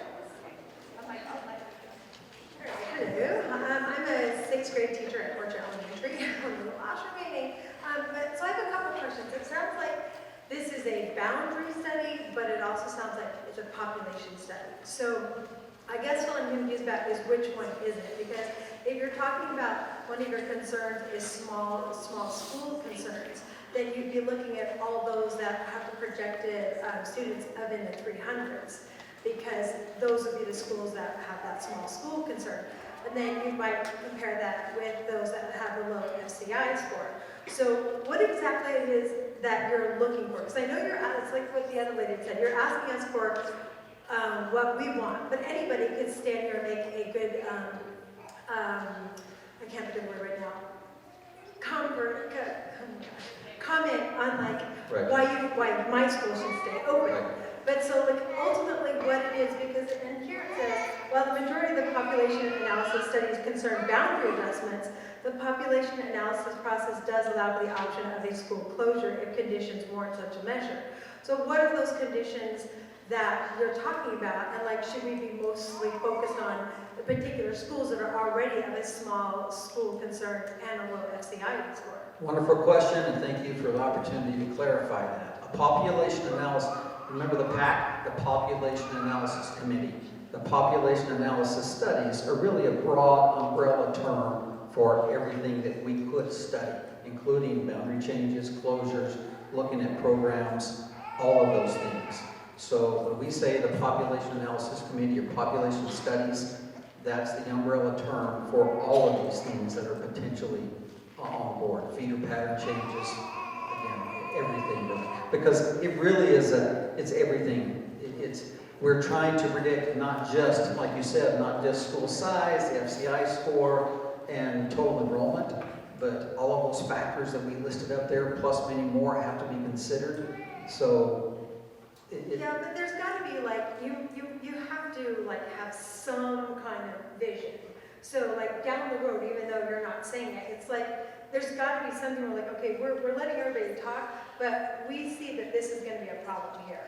Because if you have such a low enrollment, that's going, what you said about the small school concerns, so why would you want to keep that open? And can we combine two of those together? So like, I guess it just seems like, yeah, tell us what you want, but down the road, we kind of have a vision that we want. I mean, are you searching more for boundary changes or more for like, let's close the school? I'm saying, Davis Demographics, when they gave us, did their demographer study and analyzed all that data, they broke the district into 5 areas based on overall elementary populations or anticipated populations. They told us we need to close 12 to 14 schools.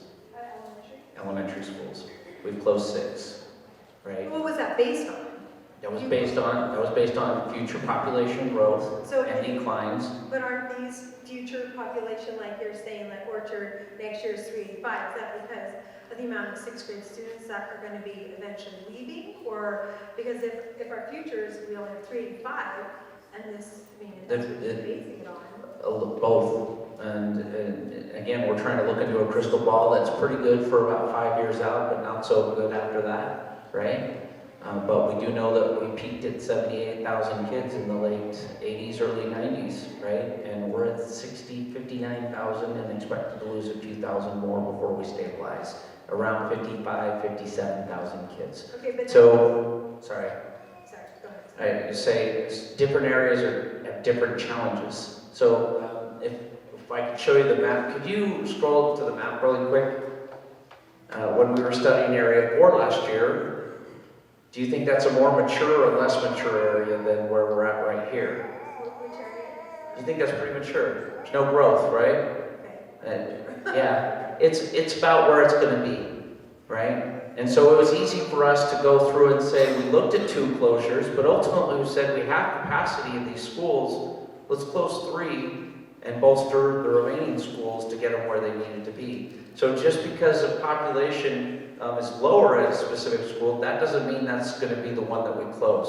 When we say we don't know, we really don't know. We are intentionally trying to be objective and unbiased about this. We're trying to come out in the community and listen to what potential concerns might be. If Steve's got a bias, he's not revealed it to me, and vice versa. Because, and remember, we're just 2 members of a 30-member committee, right? So this area, we had a good friend just talk to us about Silver Hills. Where'd she go, right? Silver Hills, I can say adequately, this area is more about the junior high boundary study. There's enough growth out here that we don't want to probably close any schools here until we see what the rest of that looks like. Little Valley growth development, 25,000 new homes, that's legitimate new growth, right? But along here, these schools could have some impact on offsetting that growth before new schools are built. So the challenge is not necessarily right here per se, it might be down the road. right? But aren't you looking for future predictions then of like where the maturity is gonna be? And so why would, if there's not gonna be that much growth there, if you're predicting the future or trying to like look at the future maturity, then why would you wanna keep those open? Again, capacity and the ability to accommodate new students down the road with anticipated new growth. Do I expect new growth right around in here and in here and in here and frankly into these areas that we'll study in subsequent years? No, there's not room. It's built out, right? But there is capacity out here. There's a big field, right? And those companies don't plan on being there forever. And we expect Daybreak North to show up anytime, right? And so we do have to plan and try to estimate down the road what that looks like. But this study that's why it's both. It's looking at 1 to 2 school closures. Believe you me, if we could just come in across the district and close 14 elementary schools, I promise we would screw that up. Not only do we not have the capacity to go through that kind of public input process, there's just no way we could adequately predict the behavior that we're trying to so we're making baby steps here. We're going to close 3 schools last year. We're going to close another 1 to 2 this cycle, perhaps. And then next year, close another 1 to 2, another 1 to 2 after that in different areas, so that we're balancing those dominoes that have to So fall. I guess I'm confused, Dan, why do you want to close them? Or like, what's the purpose of closing? To improve student outcomes. Everything we do here is because we believe that small school populations, on average, not talking about the one-offs here and there, because there are challenges with small school populations. When you only have 310 kids in your building, your PTA is not going to be as robust as if you had 550. You're not going to have as many parents. How many of you serve on school community council? Raise your hands. How many of you also serve on the PTA? Okay, it's the same 10 people. Okay, you're a teacher, right? Do you think split grades are great for kids? Are they good for you as a teacher? No. Okay, you're a teacher, right? Would you rather have 2 teachers to collaborate with or just 1? 2. Yes. Okay, so you're hitting on all the points. That's what I'm saying, that goes to that small school concern, and so at the other one, all those schools that are in the 300, those are all the small school concerns. Okay, go back to that chart for me. Why aren't we concentrating on those particular schools, because those are the ones that are going to give the kids the best outcome if they're... See South Kearns? Yeah. Is that where we want it?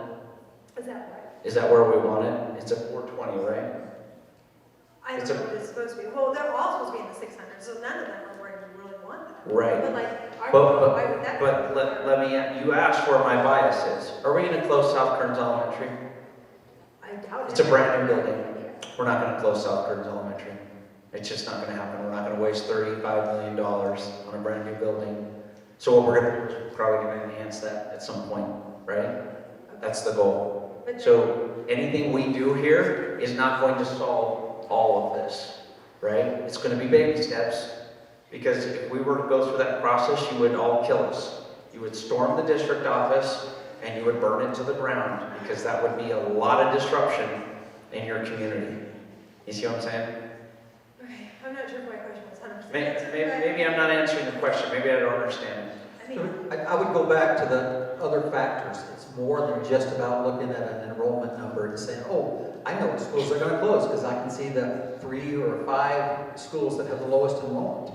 But again, you have to look at the FCI score, transportation issues, walking routes, so on and so on. There are a lot of factors. Orchard is low and we have a low FCI score.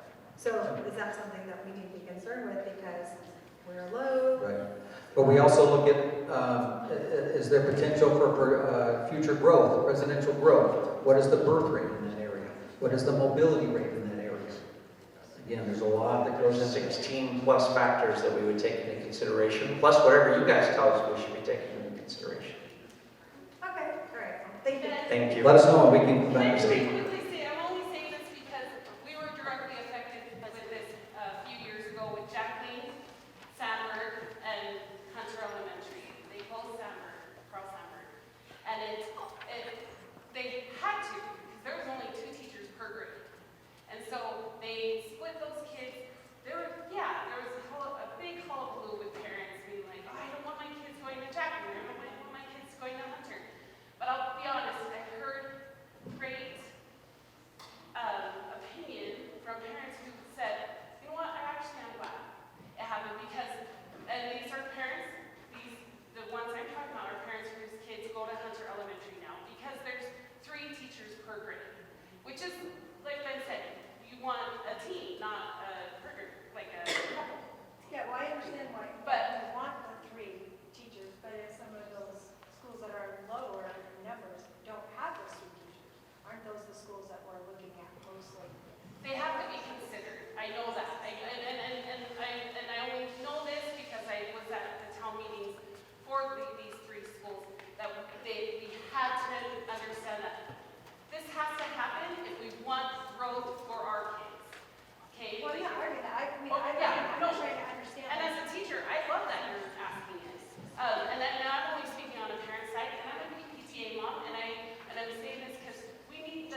question really just, if you're a low, why are we holding all these meetings when we know which schools need to close based on their numbers in the FCI score?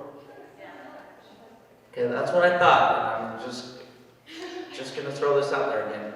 We could absolutely do that. That's how schools used to be closed. And I will tell you, you didn't like that. You didn't like us making the decision for you without even asking your opinion, right? And so, yeah, we have a really robust and fairly lengthy and time-consuming process that Steve and I get to walk through every year because we want to know that, your thoughts. I want to know her thoughts. I want to know her thoughts.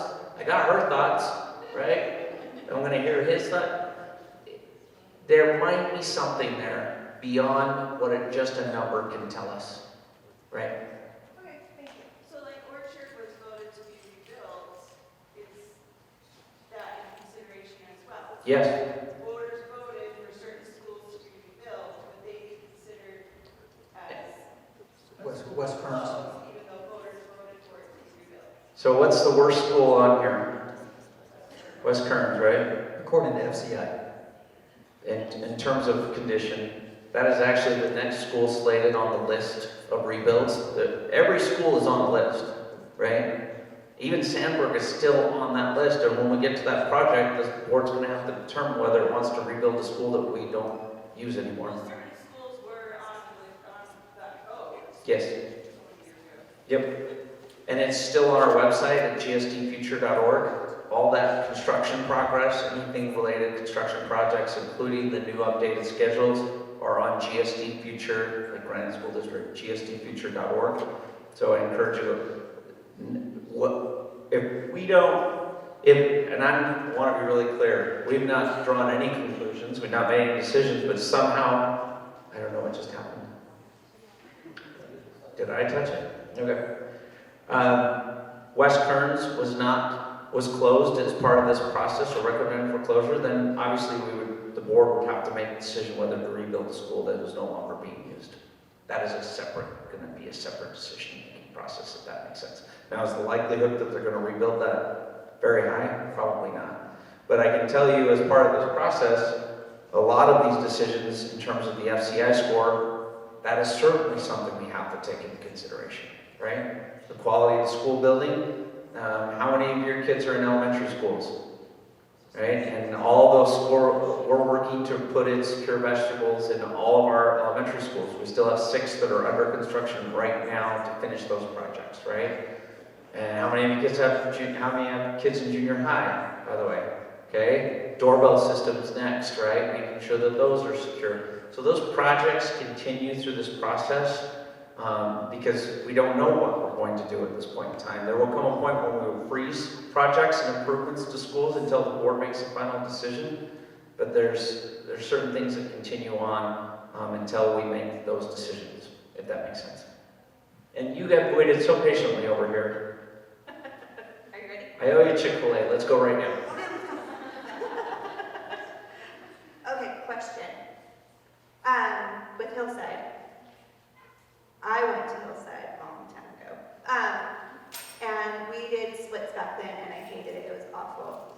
And they're doing that again next year. But my question is, if we're so low in student numbers, why are we setting the 6th graders up to the junior high and then the 9th graders up to the high school?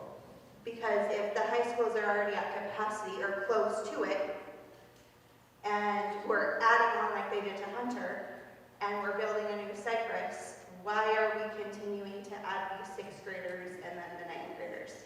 So I'm going to take the first part, and I think Steve's going to take the second part of this question. So reconfiguration, originally back in 2013 when Granger High was rebuilt, the principal said, I got 1,600 kids, 9th grade is part of the high school program, I want my 9th graders here at this school community, right? So as part of that, we said, we would love to, and Brandon used to be on that grade configuration of 9-12, right?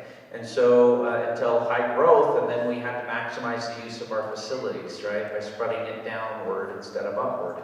Well, now we're to the point where we're obviously stabilizing in our populations, and that high school principal said he started the trend and the domino, we created a process at the district level in conjunction with the Board of Education, how that could be improved if a school community wanted to pursue it.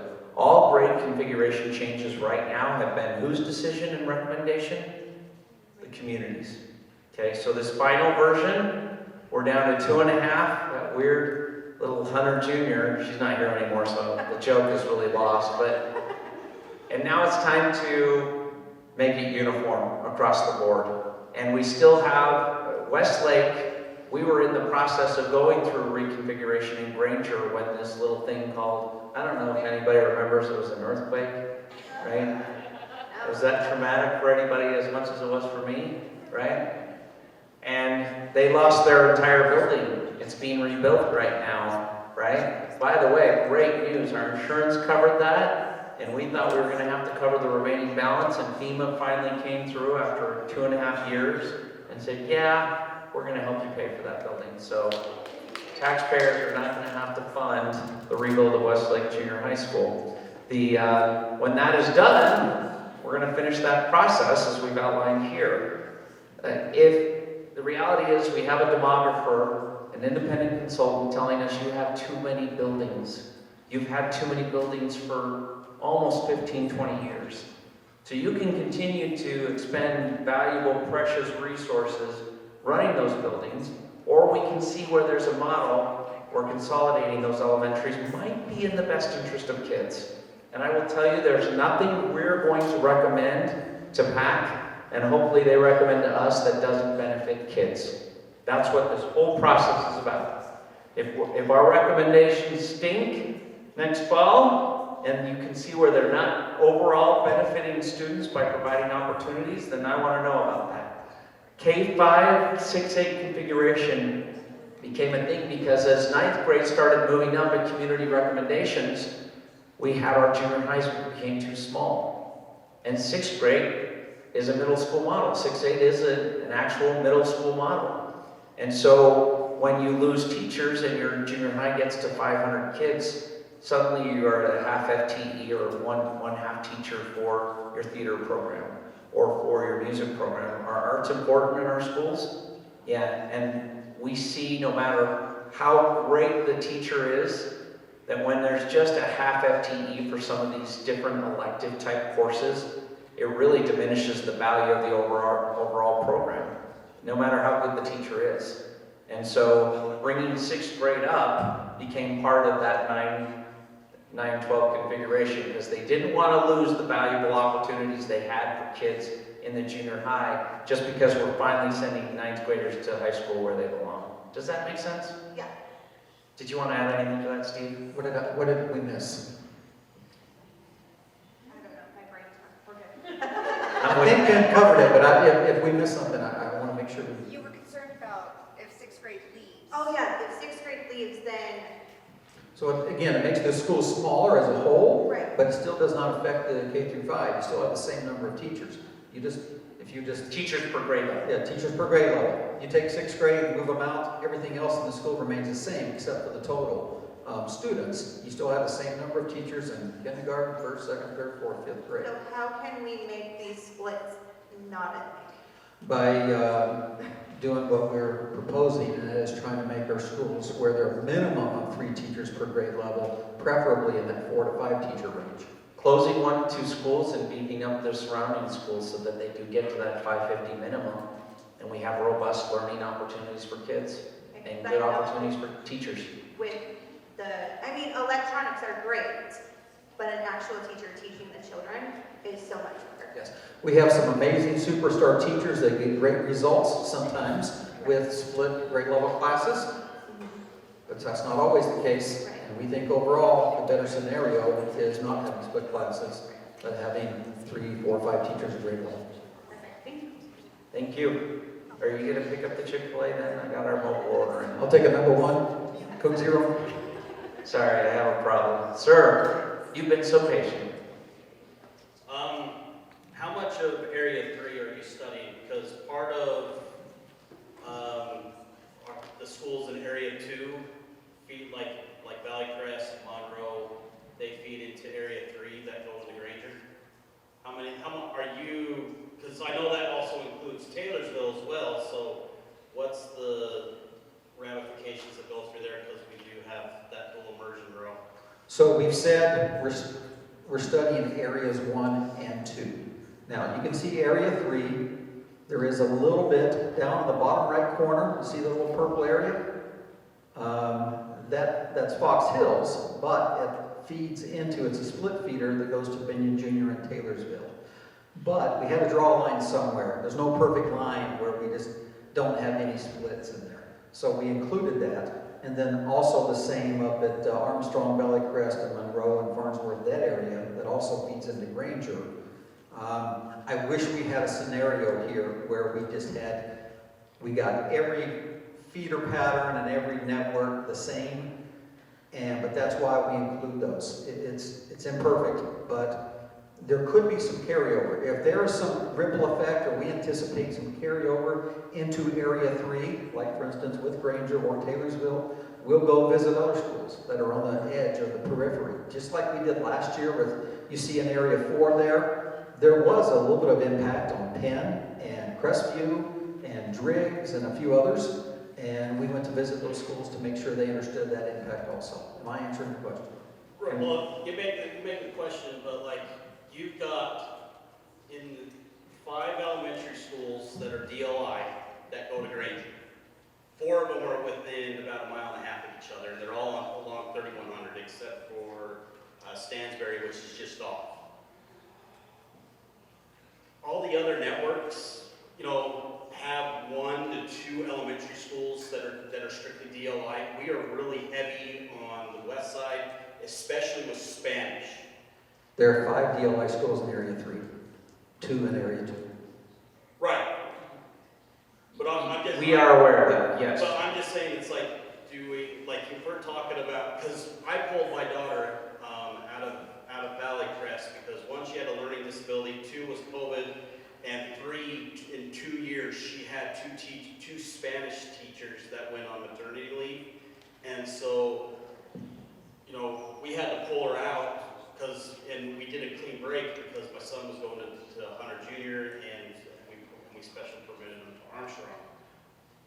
My thing is, we've got either we are too heavy on Spanish DLI here on the west side, or we need to add another variety like Chinese or French or something, because both Hunter and Cypress networks have nothing DLI tied to them. So that's just my opinion. I know I'm maybe a little bit on that, but it's a great observation. we're not too many.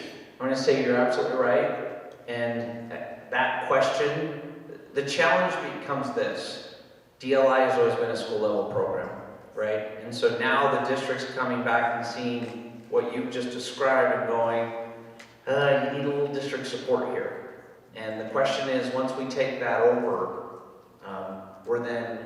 there's some other difficulties with that. So we want to kind of coach them along, and we're trying to determine how much influence we want to give those schools.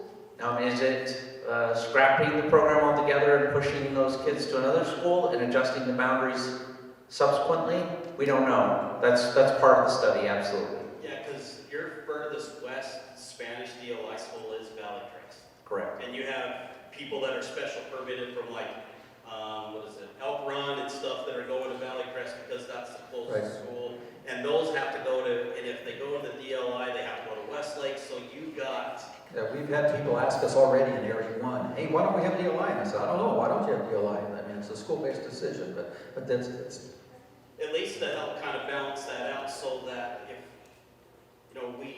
because I know with Valley Crest, I'm sorry, I was part of the community council that approved that 5th, 6th split, but that's because of the numbers that we had. But, to make it easy for everybody, and maybe, it could possibly help Cypress and Hunter to include that diversity in there to kind of make the DLI and that also helps Granger so that it's not 3,700 students all that way. So. You're spot on. If 16 years ago, before I worked for the district, we could have gone back and said, we're not going to let schools decide what to do and which programs to take, but we're going to spread all these programs out evenly.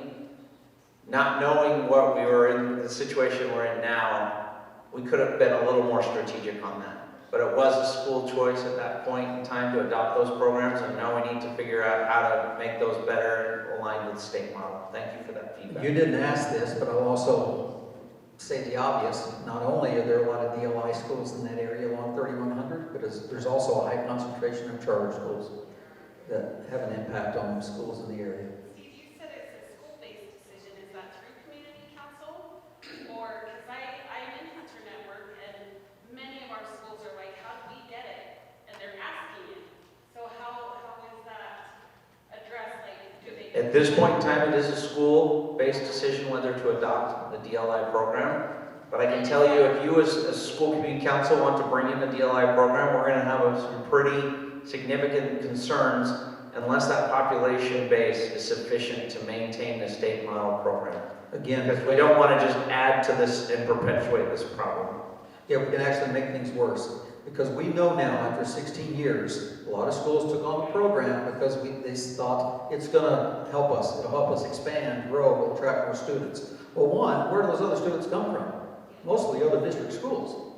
The two, long-term, it just doesn't do that. Most DLI students come from that school and that community, and that's okay. But it actually makes things more difficult where we're getting back to the issue that we talked about earlier where, yeah, you have one or two DLI classes, but then your traditional class struggles. You don't see the three closed schools on this new map. One of them was Mill Creek Elementary.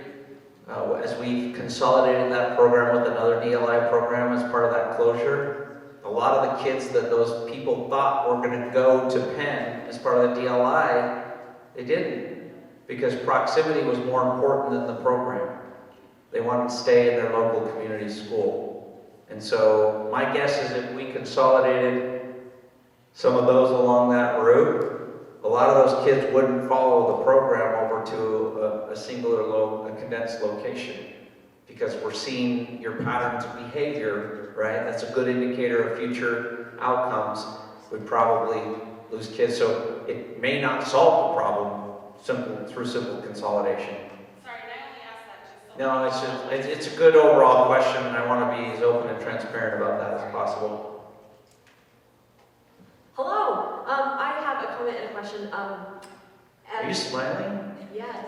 It's like 8:13, we still got people smiling. Right. We love the Hunter community. I love that my kids can walk to school. Occasionally when I drive them, I see that I may be in the minority because a lot of people drive. But I think it is huge for giving my kids responsibility that they have to learn how to take care of themselves without a parent around sometimes. They have to learn how to cross the street. They have to know how to get there and not dawdle along the way and do that. And so my hope is, maybe despite some of the other parents out there, but just as much as we can to make these walkable distances manageable and not high. I mean, I know you can bus if you have to, but I want my kids to have that experience of being able Given the choice, we would rather do that. Yeah. You know, have them walkable. Yeah. So that's just hopefully my comment of wanting that. The other one is you kind of addressed it some, you talked about some potential growth, but I wondered like how specific you get when you talk to cities and the councils. Like I know specifically there's a spot right here on 5600 West, just south of here, where they're talking about that, and on 41 they're talking about that, and who knows what will happen with the ATK if they'll sell off land, and Right. if like you're looking at very specifics of where that might go in. Right, absolutely. That's my job in the district as the Director of Planning and Boundaries. I keep constant tabs with municipalities and planning directors for everyone in the area. There's about 7 I keep constant contact with. And about every 6 months I get an updated spreadsheet of residential growth. And so yes, even down to the Davis demographics helped us break that down into not just the area code, but a few blocks at a time, or kind of our census tract blocks. But it's my job to look at that growth, potential growth. I'm on the phone with developers. I'm on the phone with Horton and Edge and all of the others all the time to see what are you thinking. I'm on some other committees that look long-term at Wasatch Front Regional Council and other committees that consider, hey, not just in a few years, but in 15 years, this is what we're planning here. I'm on another committee with UDOT to look at the future of Bangor and how that could impact us. So all of those things are factors that are taken into consideration. I would echo just really quickly your first comment. I'm trying to remember what it was, but we agree. Kids walking. We agree. Yes. Just say yes, but Yes. I just want to reiterate that because I already heard that was one of our primary goals. I would also add too, sometimes these little small chunks that fill out, they don't have an overarching game-changing effect on school populations, especially when the populations as a whole are in decline, or we have too many buildings in a certain area, right? And so here on some of these areas where they're just at full capacity, there's no room. Like there's not even a vacant field anymore, right? They're tearing down homes to build bigger homes, right? That's not our problem out here. But so we felt pretty good about where we ended up, and still with 3 school closures, if you look at the capacity of those remaining 6 schools, we still plan for ebbs and flows in future growth, even though there might not ever be any. And we will do the same thing in this area, right? While we want to build up and enhance the remaining schools' populations to kind of get to that bare minimum, we're still going to leave room, right, for capacity down the road. I'll just close with this one caveat. As good, as much as I and we try to focus on projections and what the future holds, Ben mentioned this earlier, anything beyond about 5 years becomes more of a guess than a projection or a forecast. Even with professional demographers, they won't really give you anything much beyond that. They have some pretty good models, but that's it. I will say, it's not just housing. I mean, look what the real estate market did this last year. And what did that do to our students? We had people doubling and tripling up in homes because they couldn't afford homes or rent anymore. And that's hard to track. That's hard to predict. There were people that were moving from this area to the southwest part of the valley in other homes. And so there's so many factors. It's a constant effort to watch and track those trends. Can I ask one more thing about sidewalks? So like going down 6,000 or 6,400, there are parts where there aren't. Is that a granite issue? Do we need to talk to our city about that? How do we get? Again, those are municipal issues. I wish I had a pot of gold the size of this auditorium and we could put sidewalks in anywhere. But even if we had the money, that's not our jurisdiction. That's a municipal issue. And sometimes it's not even that city issue. It's UDOT, whoever owns the road. And sometimes roads are owned by more than one municipality. Sometimes half is owned by one and half another. And so it gets a little complicated. But bottom line is those are municipal issues.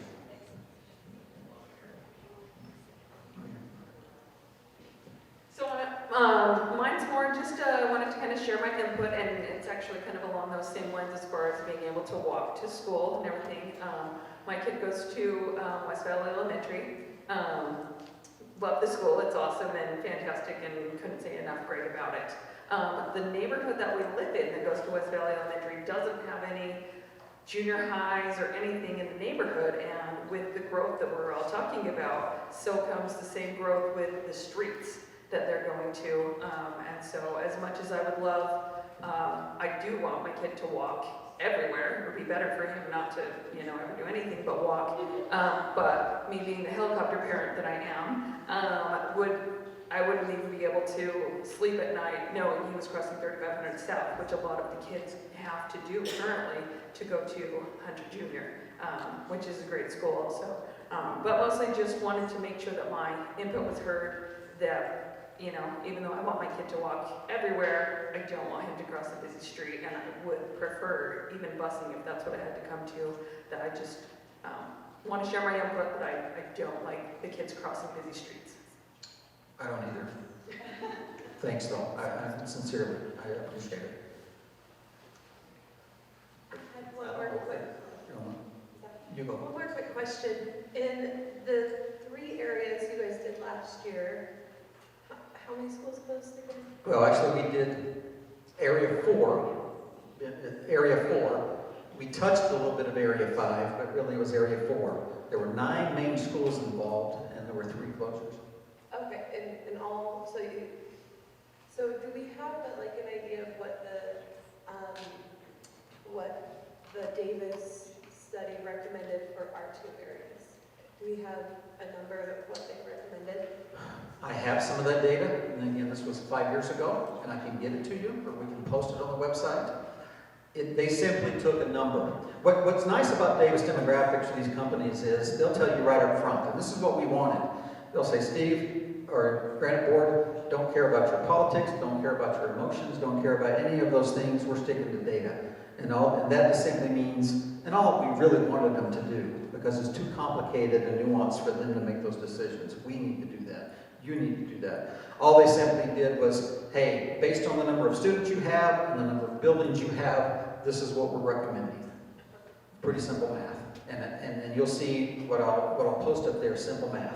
If there were 12 buildings and you had enough students for 4 to 5 teachers per grade level per building, that means you had to close, and they don't even say 3, they'll say 3.4 buildings. You know, because it's data, that's it, period. So yes, we have that. Now, keep in mind that since then, we've already closed in this general area, Ochre Hills, Sandburg, Westbrook at the bottom corner, and we're anticipating growth more, especially in Area 1. So someone said, well, if you closed 3 out of 9 schools last year, holy cow, and you have, what do we have, 35 plus schools in this study? How many schools do you want to close? Not 10 or 12. And I think Ben already said a couple, 1 to 3-ish. So 1 to 3 is the projected. I shouldn't have said that out loud, but I know. I think it's going to happen.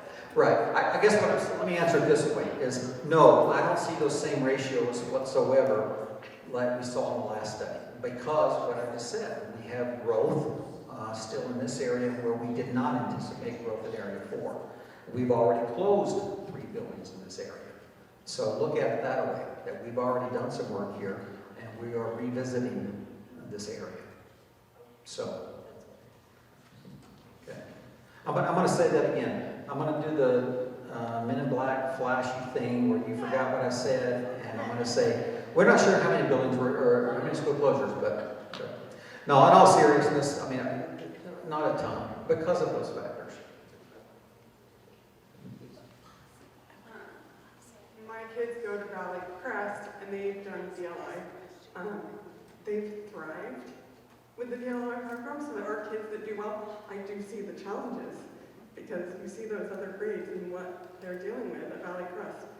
My question is, as my kids are getting older, are you committed for the kids in junior high and high school to continue? Just to rephrase to make sure I understand. So if you're already in a DLI program, like your students are, even if changes happen, is the district committed to allowing them to complete or finish out the program? I can tell you that that's exactly what happened this last program in last year's study in Area 4. We had, for instance, Mill Creek Elementary that closed and Spring Lane that both had DLI programs. And that was our commitment that even though we're closing your school, we do feel strongly that even though it was a school-based decision to start the program, that it just doesn't feel right to say, hey, I know you've been doing this 3 years, but good luck, we're not doing that anymore. We have made that, and the board has made that commitment up to this point, and that's what we've done so far.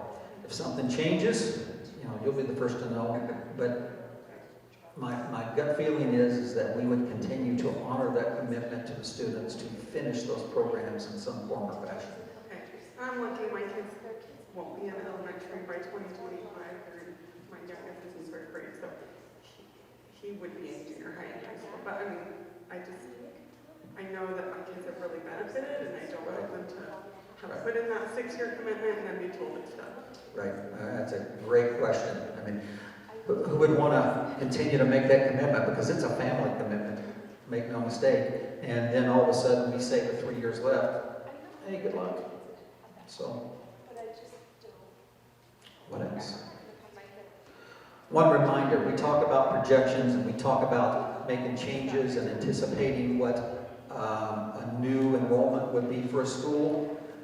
Understand that we know through experience that if we change a boundary and that boundary suggests that we're sending 200 students from school A to school B, we never, if ever, see all 200 students arrive on day 1. It may take several years because of those older brother and sister went to school C and they want to continue to go to that school. They're in that feeder pattern. And because of open enrollment, you have the right to do so. So it typically takes anywhere 2, 3, 4 years to see the full impact of a boundary change, even when we know that, you know, the change is happening. But again, I like it. It's hard. It's hard for me to make projections, but I like the fact that parents always have the choice to go to school where you want to school, assuming there's room at that school. So I just have hopefully quick follow-up questions from things that I've heard. So we talked about STEM schools and how they're influenced more by the community. If the community would like to have a STEM school, then that's probably where it starts, the interest starts. So does a STEM school have more fiscal, like more money given to them for their programs and for resources? Like in general, I'm fine with a short answer. Not necessarily, and I'm only waffling a little bit. Sometimes to start, like I believe when West Valley started their STEM program, we were able to do some light remodeling for a couple of classrooms to help them become labs, if you will. But there's not a bucket of money that the district keeps to say, oh, you want to be a STEM school? Cool, here's another $2 million. We don't have that. It typically comes, you know, there are resources. It's really about training them. The STEM is about teacher training and the way things are taught in a school. So it's not even tons of extra labs and those. This designation actually came through state law a few years ago as part of a program, and he's absolutely right. We had some teachers nodding their heads back here, individuals. It's about integrating the way you provide the instruction, whatever subject area you are, and kind of integrating these other ideas or concepts. And so there is a certification. You heard Whittier talking about getting the designation, but you got to jump through some hoops and show and demonstrate you're doing these certain types of things. Your teachers are trained in the appropriate way, and then you can use that designation. So training costs money too, though, right? It does. So my kids have experienced a STEM school and not a non-STEM school. So I guess I am curious because it does seem as though the STEM school has more resources and they have. Not necessarily. It's how they're choosing to use their specific resources allocated to them. But you're bringing up an excellent point. When we see a small school population, remember, most of our funding just comes by way of how many students you have. So when you have so many kids, all those extra funding pots that come to you that aren't going towards teacher salaries, you can then use the economies of scale, having more kids to do extra things that you might not be able to do. Plus, it's less strain on our school staffs, right? Because there's more people to take care of the regular assignments that might be lunch duty or recess duty, helping out with some of those other things before and after school. So there's not more resources allocated in Granite School District just because you're pursuing a STEM designation. Okay. That would be a school-based decision. Okay. And then I also was curious on, sorry, I know a lot of teachers are going to know this, but so if a school is closed, where do those teachers go? So is it like a tier where they can just automatically go somewhere if they have a decision? Sorry, I'm not good at microphones. Great question. Where do teachers go when their school closes? Because resources follow kids, there's a very strict process outlined. So as we come back with recommendations in the fall, even though we don't know which schools will actually close, the Human Resources Department will go out in advance to all those schools that could potentially be closed at that stage and help them remind them of the process by which their contract works. So it's all governed by our contract with the Granite Education Association. And so they get ahead in the line in terms of interview spots. So they basically tell us where they want to go, and we try to pave the way as much as possible. At the end of the day, they do have to get hired at their new location. But I want to point this out, as part of any reconfiguration, in the 9-10 years that we've been doing reconfigurations, and the 6 school closures that we've had in the past 5 or so years, we've not lost a single teacher because we still are serving the same amount of kids. So those teachers are just needed in a different location, and we try to accommodate those to the highest degree possible. And I would say same goes for administrators, other custodial, secretarial, there's a place. We lose some through attrition every year, retirement and so on. So there's a place for everyone. So far. And that's based on our economies of scale as a school district. We're still a big school district, even though we've lost, 8,000 kids in 10 years. We're still one of the largest school districts in the state of Utah, and because of that attrition, there's always going to be some spots available. Okay, so then with sixth grade going into the junior highs, Same process. same process. And those teachers, they can choose to fill an opening and stay at that respective school if they want, or they can go through the hiring, they can go, their certification actually as an elementary is a K-8 license. So as long as they have the appropriate endorsements, they can apply to go with those specific kids to the new location if they want and try and get hired on there. And they're given preferential order in terms of interview process and whatnot. They're guaranteed interviews. So they just go sell themselves at that point. Most of them do a pretty good job of that. Okay. And then my last question is, so enrollment is low, which is part of the conversation and part of closures in general. So what are we doing as the district? I know we can do things on the local level. I'm always trying to get my community involved in coming to the schools and things like that. But what are we doing as a district to recruit, for lack of a better word, I guess, students to come to, as opposed to homeschooling or charter schools? Have we? Everything we can with the finite resources we have. So I know that's a good question, that's a good answer, but. So what that means is, how many of you have ever received a mailer about a school in the mail? We're marketing our schools. So what we have the ability to do is use a marketing company. We develop a mailer. We have an internal designer within our department that helps us with that highlights some of the school features. We have a marketing company that can identify potential people who are not sending people to that school. Mr. Oaks. And send them the mailer and the information. We've also moved into the digital ad sphere. How many of you have seen ads for schools on Facebook or social media? I love it because we spend some money on that. But if you think about our overall ad budget and think about a school board, we have a very tight budget this year, right? And to be able to accommodate raises, steps and lanes, a cost of living adjustment, take care of our classified and our paras the way that we need to in order to actually get some paras into our schools, it leaves a very little amount of money to spend on something called marketing. And it's really hard to tell teachers or another group, we're not going to give you this raise because we need to spend more money over here on fancy mailers and digital ads to make sure that you have a job down the road, because all of our jobs are based on how many kids we serve, right? So we spend about $65,000 a year on marketing, and there were some people who would tell you, you're spending what? Because that's a teacher that could be out in school, right? But you're right. If we don't market our schools, then if we don't tell our story, somebody else is going to tell it for us, and I don't like a number of the other stories that are told about our schools, right? I'm just gonna say something to you, is the best thing you can do. Nobody listen, this is just for me. Go ahead, man. Oh, sorry. I was just gonna say, the best thing you can do is really talk to your neighborhood about staying in your school and supporting your local schools, not having them permit outside the district, and really talking to them about how great our schools are. That's the best thing you can do, is really just talk to your community and let them know that, hey, we have really great teams here.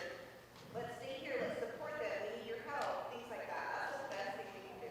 What she's saying, I'm going to try to translate a little bit, not that it needs it, but I'm going to summarize. You are our best advocate. Have you seen the signs, I love my neighborhood public school? I have schools who have parents who won't put those up. And so I don't know if they just don't if they really don't love their neighborhood public school, right? Somebody said, I just need 5. I'm like, no, you need like 500. So let me buy these for you, right? And we start, where's our preschool teacher? We have a lady over here. We start young.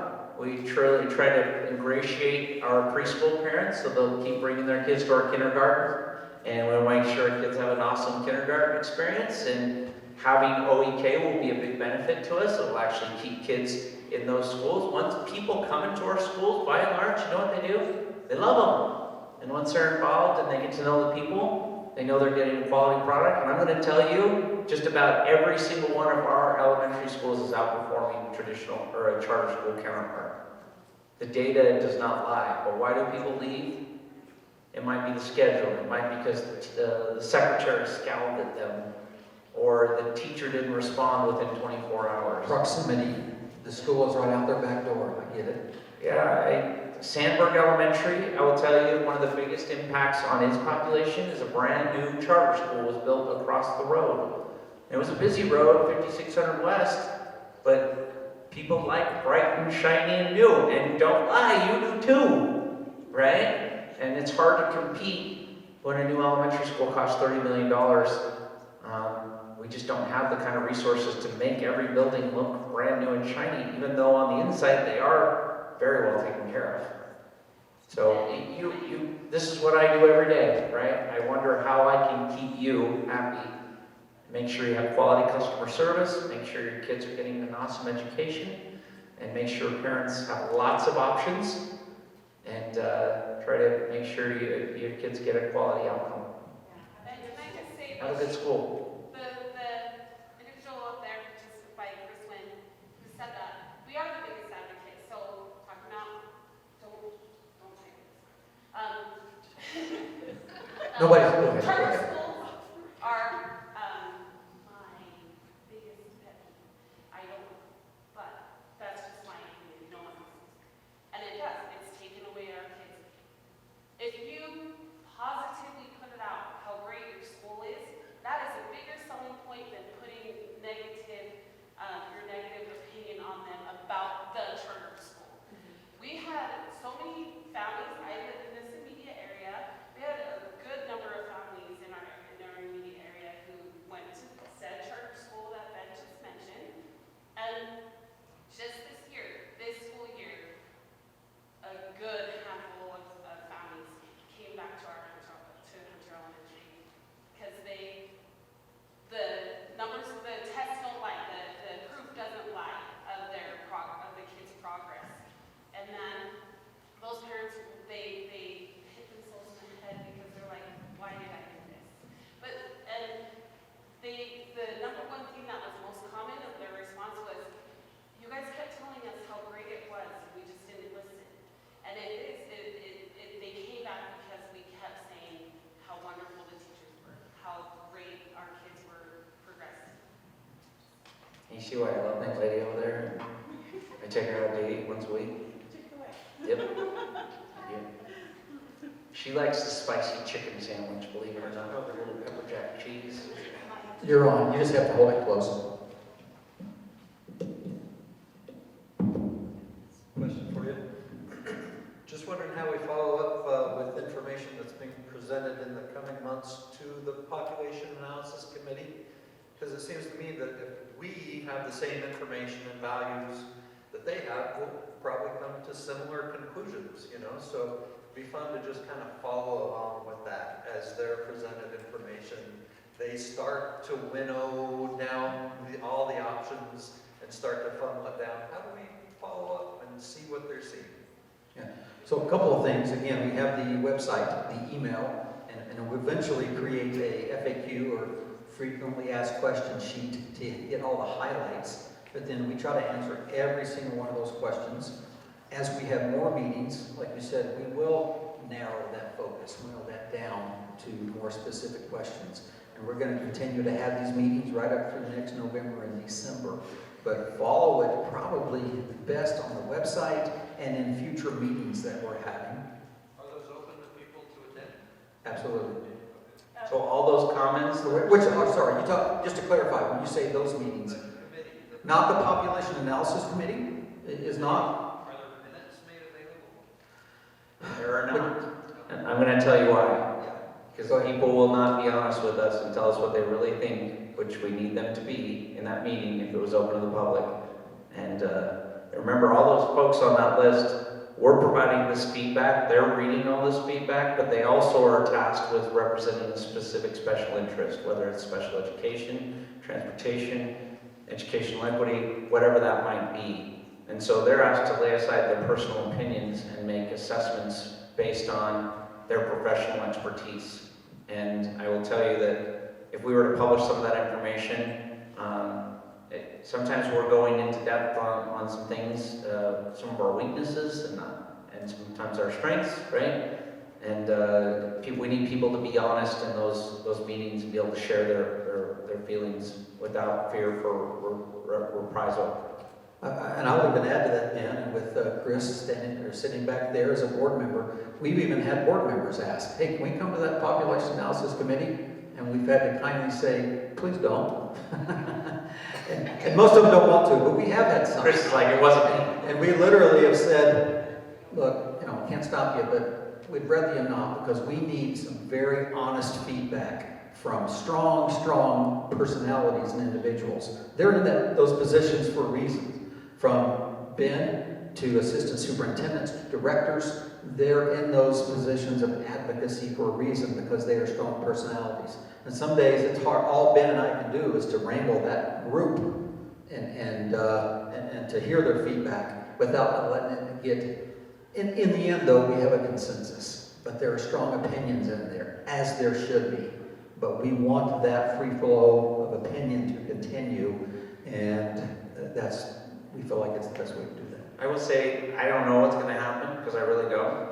I think Steve feels that way too. If you do follow this process kind of with that objective perspective, like my pay is not based on the outcome, right? So I can be pretty reasonable and rational about this and take the emotion out of it.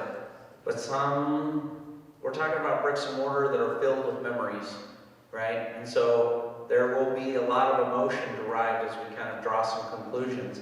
So yes, to answer your question, if you followed it from start to finish and you heard every comment, you heard everything, you see the data that we're looking at, and every data set that we look at, we're going to put up for you guys to see and evaluate, you're probably going to draw the same conclusions if that's your perspective. But a lot of people come here tonight, right, with a little bit of blinders on. Because frankly, and I'm glad for it, I think my kids' schools are amazing. I hope you think your kids' schools are amazing too, right? And nobody wants to close the school. So it's really hard. I know with our 3 school closures, there was a lady who said, I came to all the meetings and you still didn't listen to me. I listened to you, but I also looked at the data and I listened to all these other 700 comments that we received. And I had to make a decision. I had to make a recommendation. And I'm sorry that didn't line up. And remember, we're looking at the greater interest, not just. So I think to your point, we figured that out. But it would follow, but sorry you can't come to the meetings. I'll be brief. I just want to say real quick, thank you for your extra efforts and everything that way to get this community feedback and this forum and everything that way. Because I don't know that I like the sound of how it was done before, but I do like how this is feeling. I know there's going to be her feeling and all that stuff, but thank you for your extra efforts on our behalf. So, thanks. Thank you. This seems like a really nice place to just stop the meeting.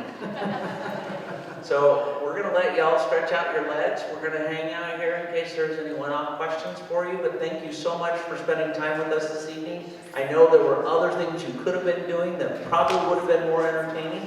But you care about your kids, you care about your schools, so thank you so much for being here tonight.